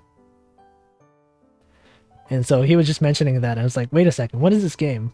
So I looked it up, and you know, it's a Bomberman Battle Royale. That's seemed pretty cool, but it was Stadia only. But then when I looked it up, I think it said it's coming to PC at some point. So maybe I can play it. Unless it's Windows only, then that'd be kind of annoying.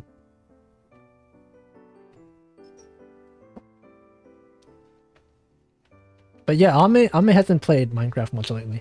And the times that she did, I think recently have been like pretty short. Definitely not 4-hour streams recently.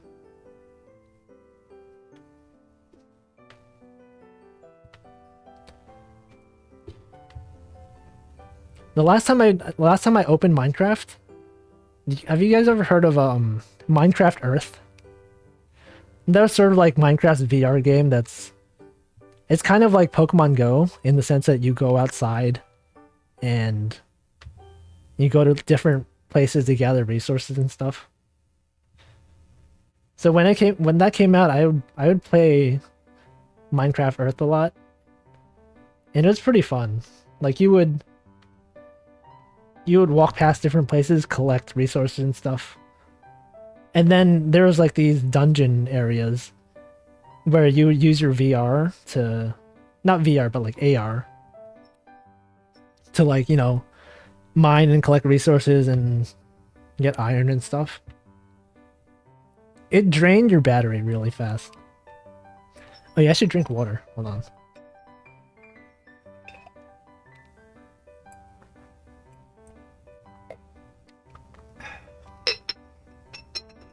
Yeah, it was fun when you could go outside. But the thing is, like, it released in winter, and like, that's the worst time for an AR game because you don't want to go outside in winter.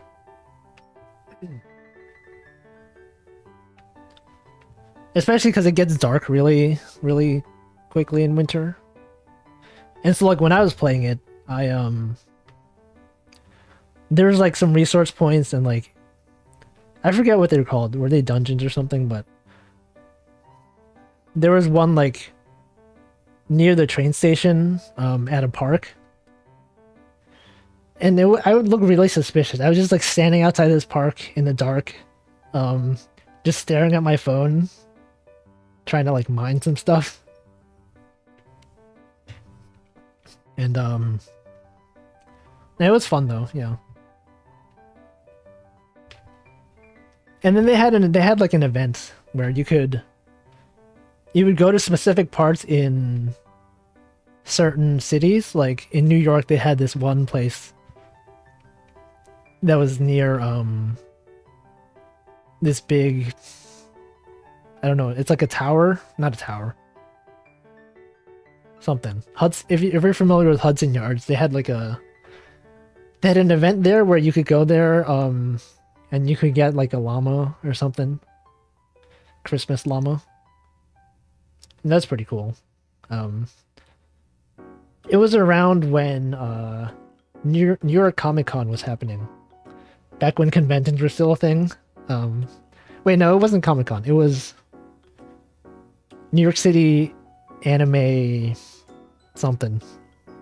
Like Crunchyroll had an anime convention in New York.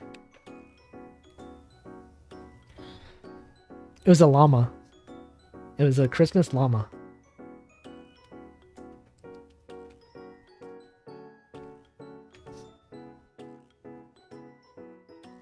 I think it was a llama. No, it's like a reindeer or something. But Minecraft Earth doesn't exist anymore. I think they discontinued it. Probably because no one really played it, maybe. Well, it was a llama with reindeer horns. I think it wasn't technically a reindeer, but it was a llama that looked like a reindeer.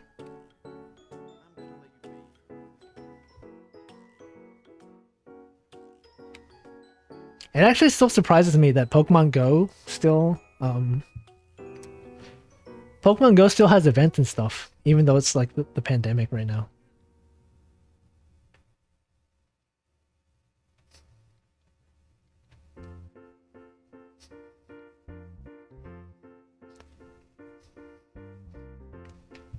Oh yeah, the llama is in Minecraft, but you would go to a real world location to.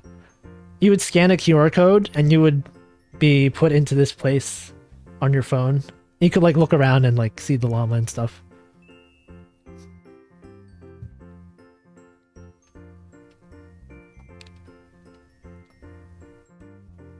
I remember when Pokemon Go was first a thing. It first came out, like everyone was playing it. You just walk down the street, you see like almost everyone who was like looking at their phone. You could tell they were playing Pokemon Go.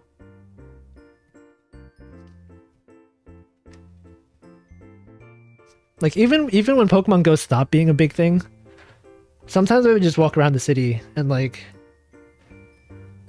I would see a bunch of people standing in front of Starbucks with their phones out. And then if I just like took a glance, they would all be playing Pokemon Go. Like I stopped playing before Pokemon Go raids were a thing, so I don't really know what raids are. But apparently it's still popular.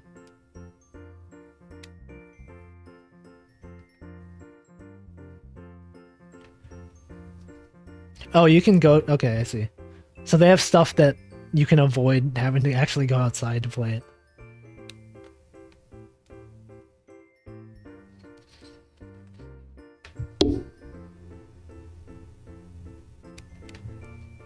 Yeah, when I first played Pokemon Go, I was surprised at some of the landmarks they had, like Pokestops and things like that. Some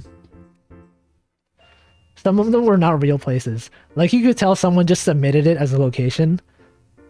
Because I think their data was based on their previous game, which was I forget the name of it, but whatever game the original data was from.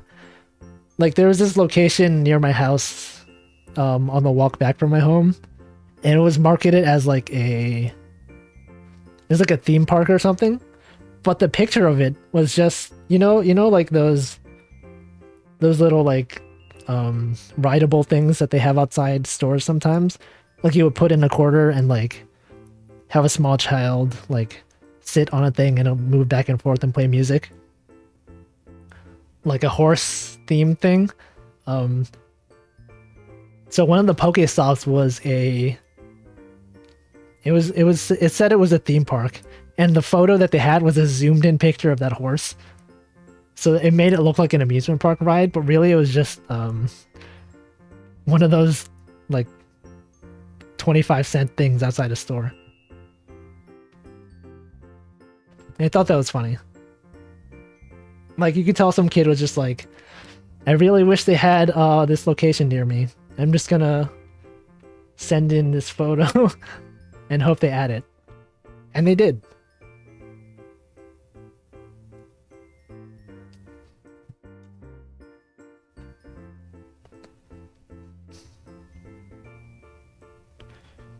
Yeah, I think some places definitely...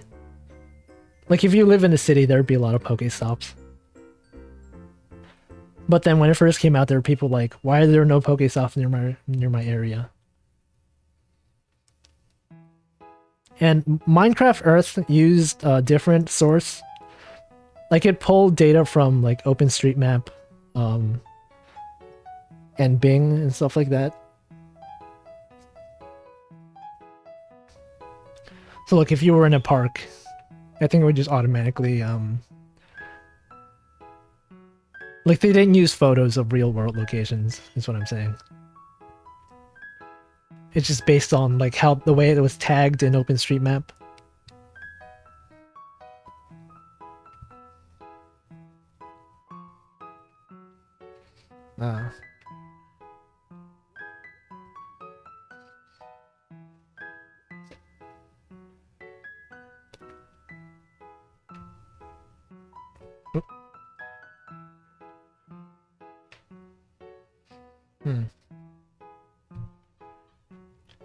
Oh god, oh no.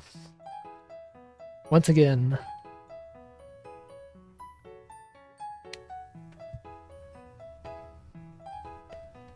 Oh yeah, elevation's also a thing, like... It's hard to tell if, you know...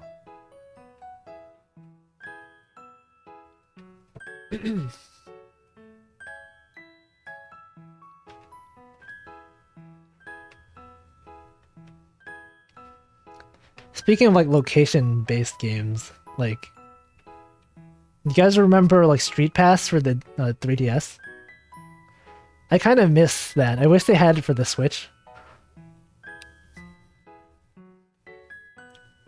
Like I remember I'd just bring my 3DS to work. Or even when I was in college, I would just bring my 3DS to places, and then I get a ton of street passes because, you know, in New York City, you'd have a lot of people walking around.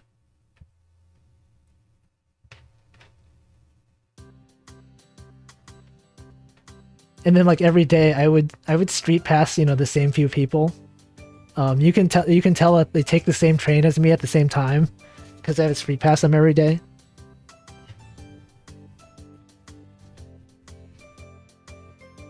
And then for games like Animal Crossing, you can like, if you street pass them, you get to see what their house looks like, or like their Animal Crossing house. Street pass was a good idea.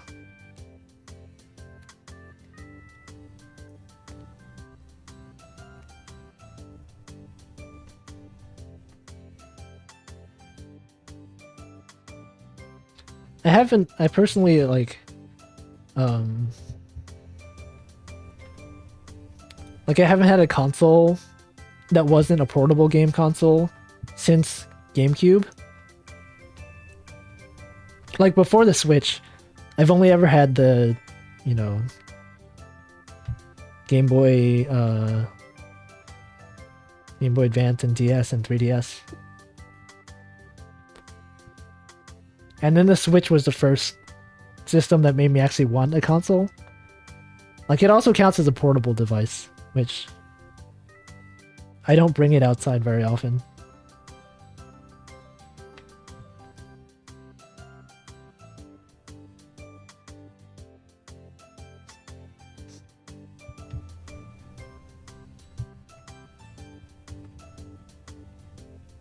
I remember when the concept of like a console that could connect to the internet was this amazing thing. Like, do you guys remember the Dreamcast? That thing, you could plug in your phone line into it and it could connect to the internet. Back when dial-up was the thing.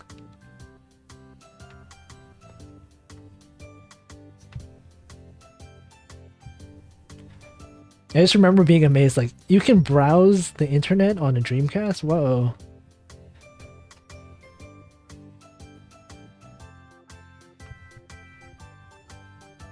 I think I still have my Dreamcast. It's in a box somewhere.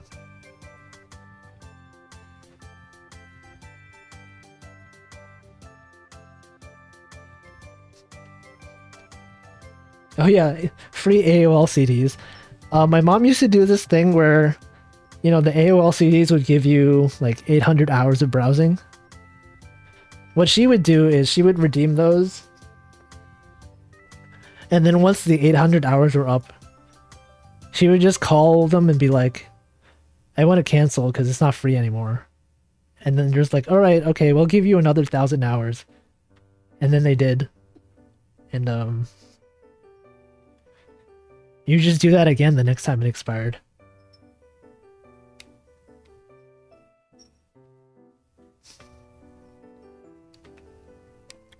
Like AOL, well, it depends what country you're from, because like AOL is America Online. So if you're not from America, you probably don't know AOL.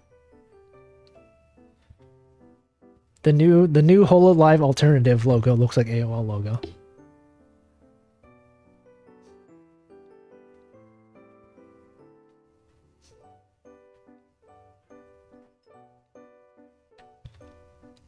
And back when like AOL keywords were a thing, like when Google wasn't as huge, you just have ads that are like, if you want to go to this website, make sure to use AOL keyword whatever.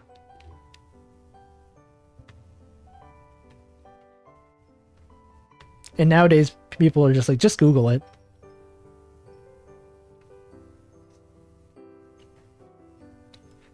I also remember, like, before Wikipedia was a thing. Like, the first time I saw Wikipedia, it looked so different than it does today. But, like, it was such a foreign concept that you would have a website that had an encyclopedia that was available for free.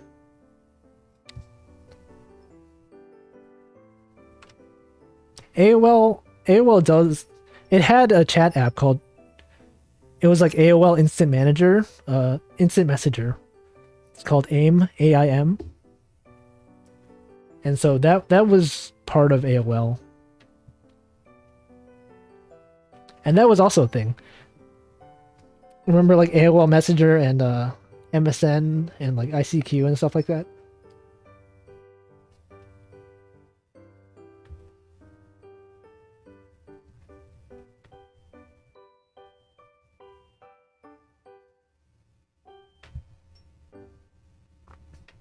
And then after dial-up there was like DSL. And it was like really fast at the time. Oh yeah, IRC. I used to have a IRC channel. Yeah, Rune Devros was in my IRC channel. That was like... How long ago was that? Like 15 years ago?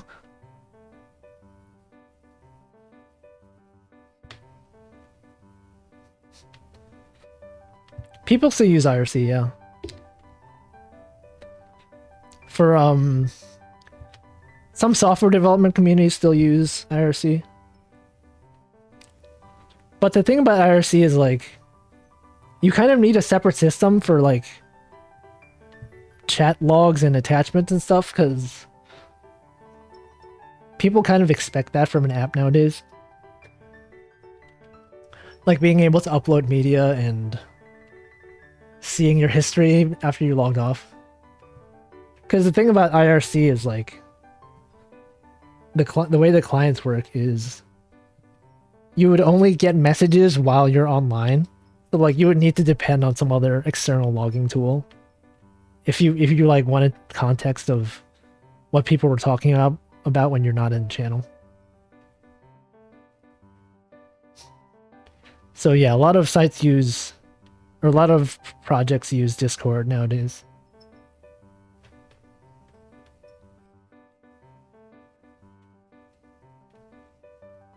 It's either like Discord or Slack. There's also like more open source ones like Matrix, I think.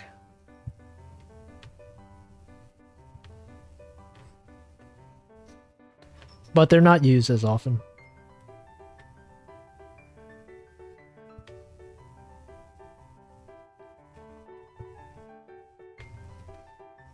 Discord is definitely much easier. I think the thing that like draws some people away from Discord is the way that their messaging is just extremely like gamer focused, or at least it was last time I checked. Like all the loading screens have like gamer related memes and stuff like that, and their website was all gamer branded. But if you check nowadays, they kind of tried to move away from that to be more of like a general purpose chatting app.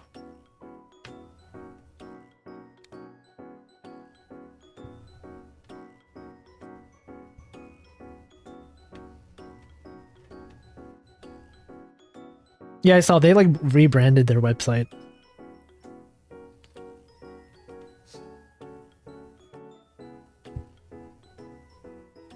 I don't know. I'd never been able to get into Discord.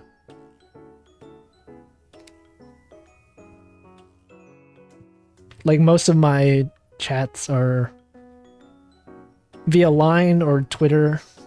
I guess not as much Twitter nowadays, but a lot of Line messengers.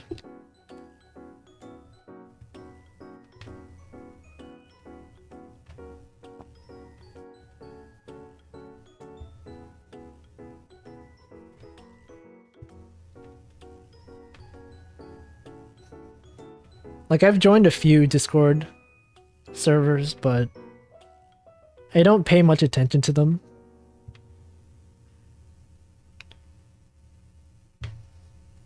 Just because they're either, like, super active and there's too much stuff going on, like the big Discord communities, or, like, there's very few people in them and they're, like, dead. But I guess, like, if you have a community that your friends are in, like, you usually have a small Discord with your friends and just chat with them, I guess that would be cool.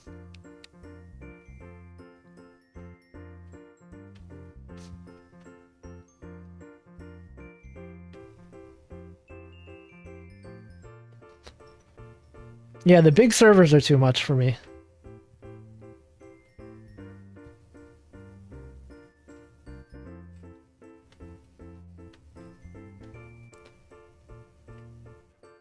Like, even though they have multiple channels, it's just like,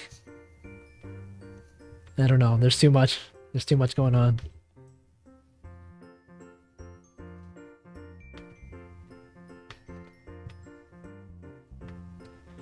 I think a lot of the big ones also tend to have like a lot of like integrations with bots and stuff like that. Like, they'll have all these like exclamation mark commands you can type, and they have like a room dedicated to bot spam.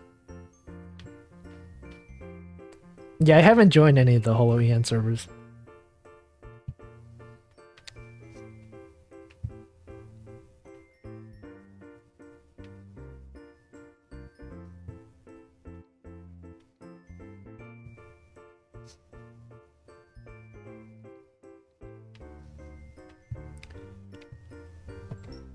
And also I feel like voice chat is a thing also.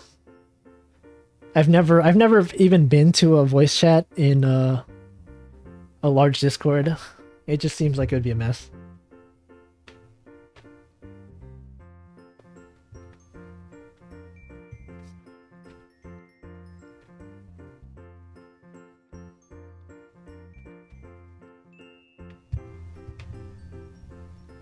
Yeah, I assume most people who would know about this YouTube channel would probably find it from either my my second Twitter or the Ame Discord.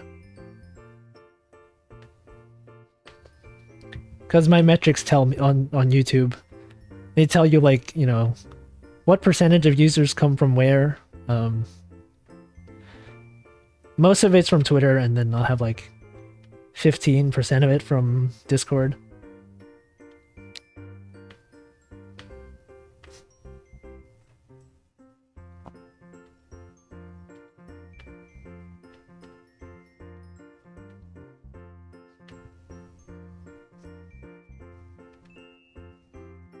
I've sort of like gotten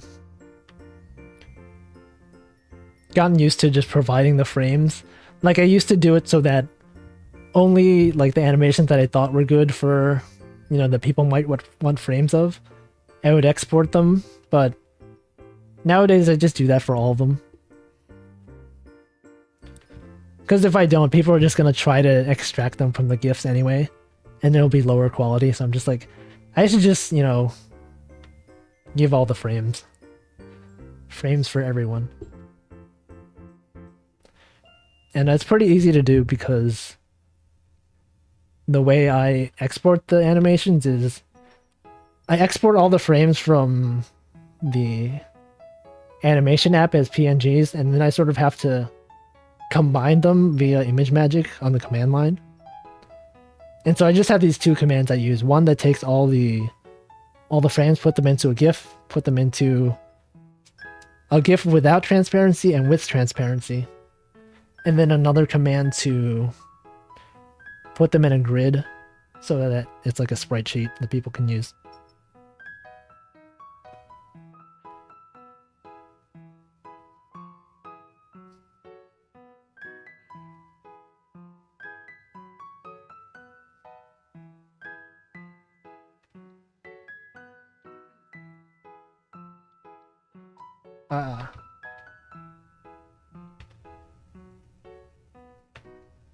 Wait, like where this, like what context is it that usually the stream gets linked?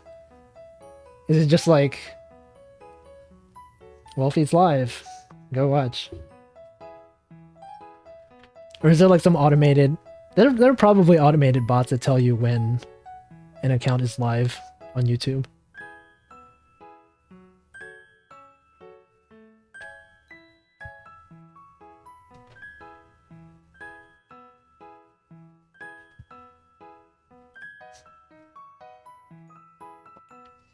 Oh, no context? Okay.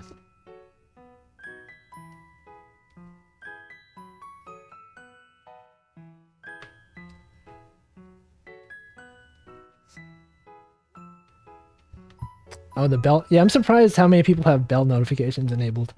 Like the dashboard tells you I personally have never used the bell notifications. Like, I'd never clicked the bell icon on any channel. But apparently, according to YouTube, like 30% of people usually do. And then for my channel, it's about like 20%.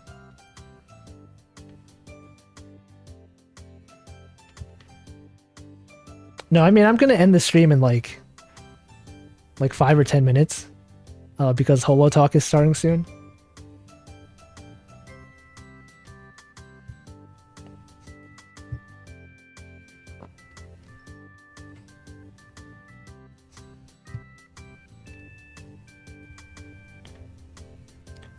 I think I clicked the bell on Ame's channel, but I've never gotten a notification ever.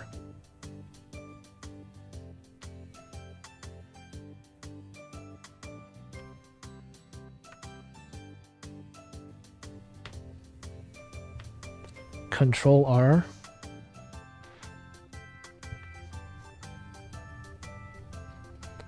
Like, I think I've clicked the bell for Ame's channel, and I don't know. YouTube seems inconsistent about when it notifies you.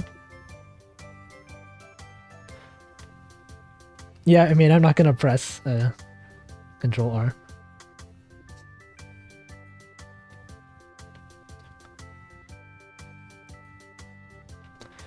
Oh, VTube Studio crashed again.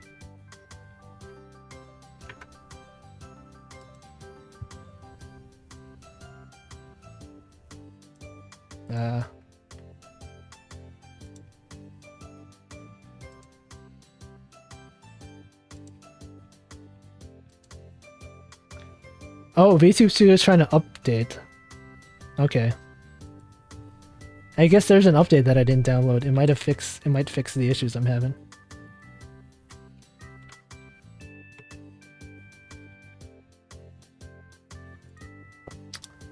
But I'll download it later after the stream is over.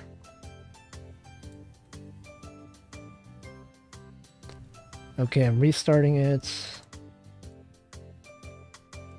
Enable webcam.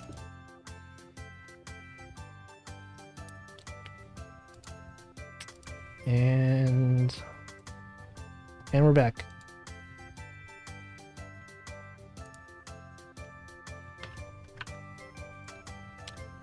Oh, off normal. I think I have the bell enabled for all notifications. But I feel like probably what happens is YouTube doesn't... if you're already watching the video, it probably doesn't notify you. And I usually watch all of the streams as they happen. So maybe that's why I haven't gotten a notification, because I'm always there.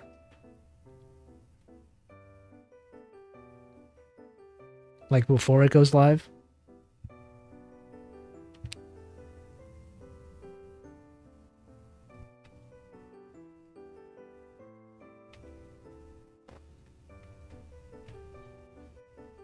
Ooh.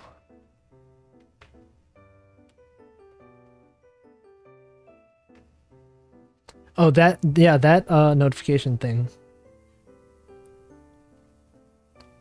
That's where I get the subscriber notifications. It'll tell you like this person subscribed or left a comment.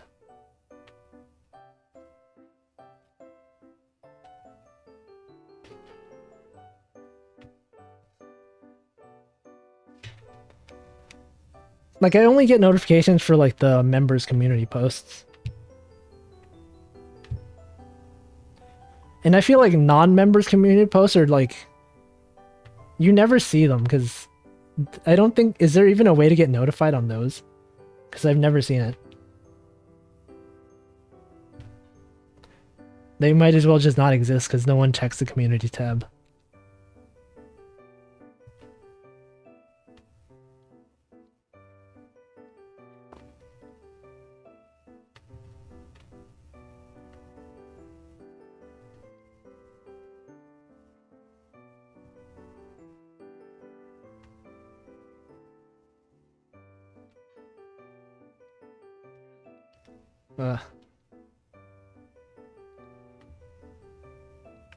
I've made like no progress this stream, but that's fine.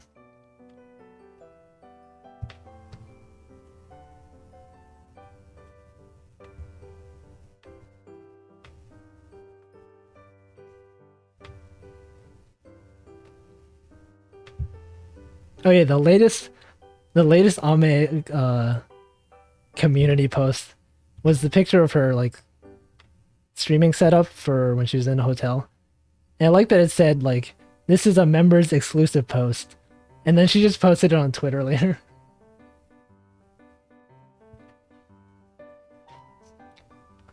The members exclusive post was a lie.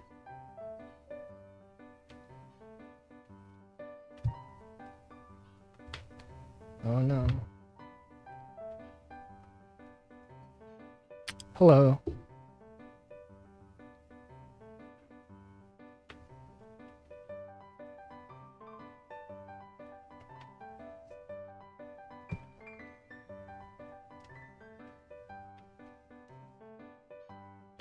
Oh yeah, I remember I was going to talk about like mic setups and stuff like that, streaming setup. Maybe I'll do that at some other point. Because like I was curious of what mixer Ame was using, because she mentioned it. It's like the anime girl picture mixer that had on it.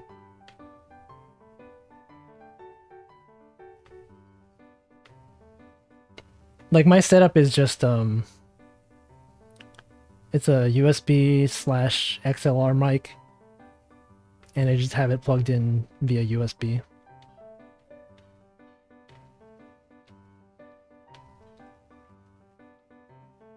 Yeah, I could have a stream where I just talk about audio setups. Like mine, I don't know that much about it, but I have done a bit of research.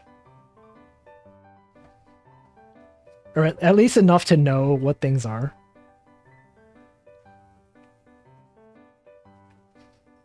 Like being able to recognize that people have expensive setups. Because during the stream when, I think it was Super Sunday or like some other stream when Ame was describing her like setup and like a lot of people were confused. Like, I don't know what an XLR thing is or what a mixer is.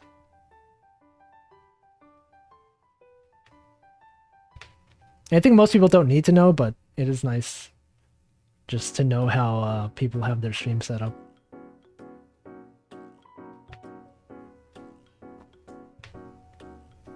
Because sometimes, like, the streamers I'll watch, sometimes they'll, like, offhand, like, mention some streaming software or, you know, the equipment they use. And now that I actually know a bit about it, I'm just, like, a lot more interested in when they talk about that kind of stuff. Because another streamer I watched, Northern Lion, he got a new mic recently, and he was talking a bit about it. And then I'm like, wow, I actually understand this stuff now.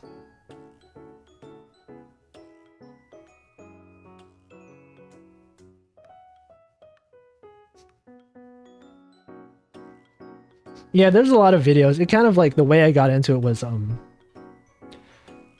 was just looking for which mic to use, which is good. And then there's this YouTube channel called Podcastage, and he focuses a lot on like mic reviews and stuff, but he has a few videos where he explains like the differences between, you know, XLR, USB mics. He has some like OBS settings and stuff like that. And even though it's mostly focused on podcasting and not so much streaming, there's a lot of overlap. Like for streaming, music production, and podcasting, they kind of have the same, they use the same mics and things like that. So like, I'll be watching reviews from, you know, people who do music, people who do podcasts, and people who do streaming. And there's like slightly different setups. Like there's certain mixers that are more suited for podcasting because, you know, the certain frequencies are for human voice rather than, you know, background music and stuff like that. Wow.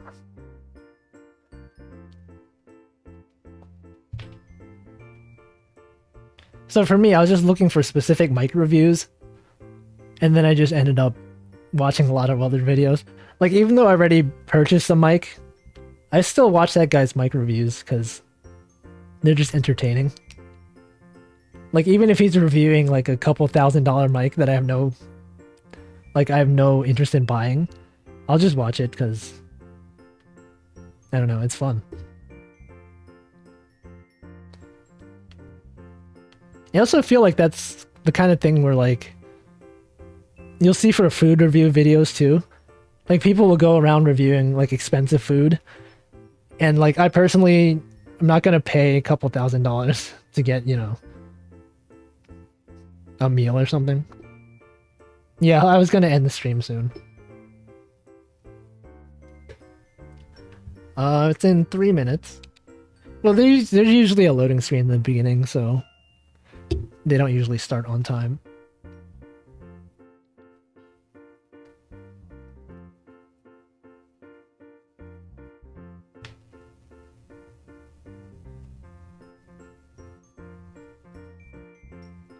Okay, well, I think this is a good place to stop. Right here. Okay, so what I'll do is this. And then...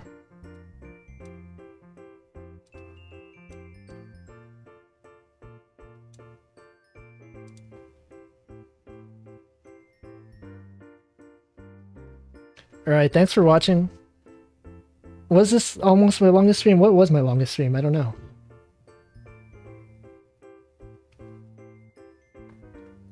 This one was pretty long. Alright, well, thanks for watching. Hope you had a good time. Should watch Holo Talk on Kiara's channel.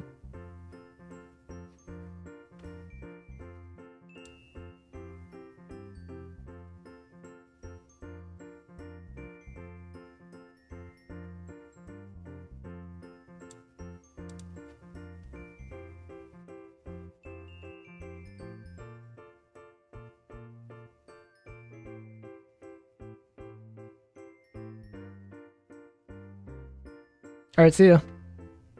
See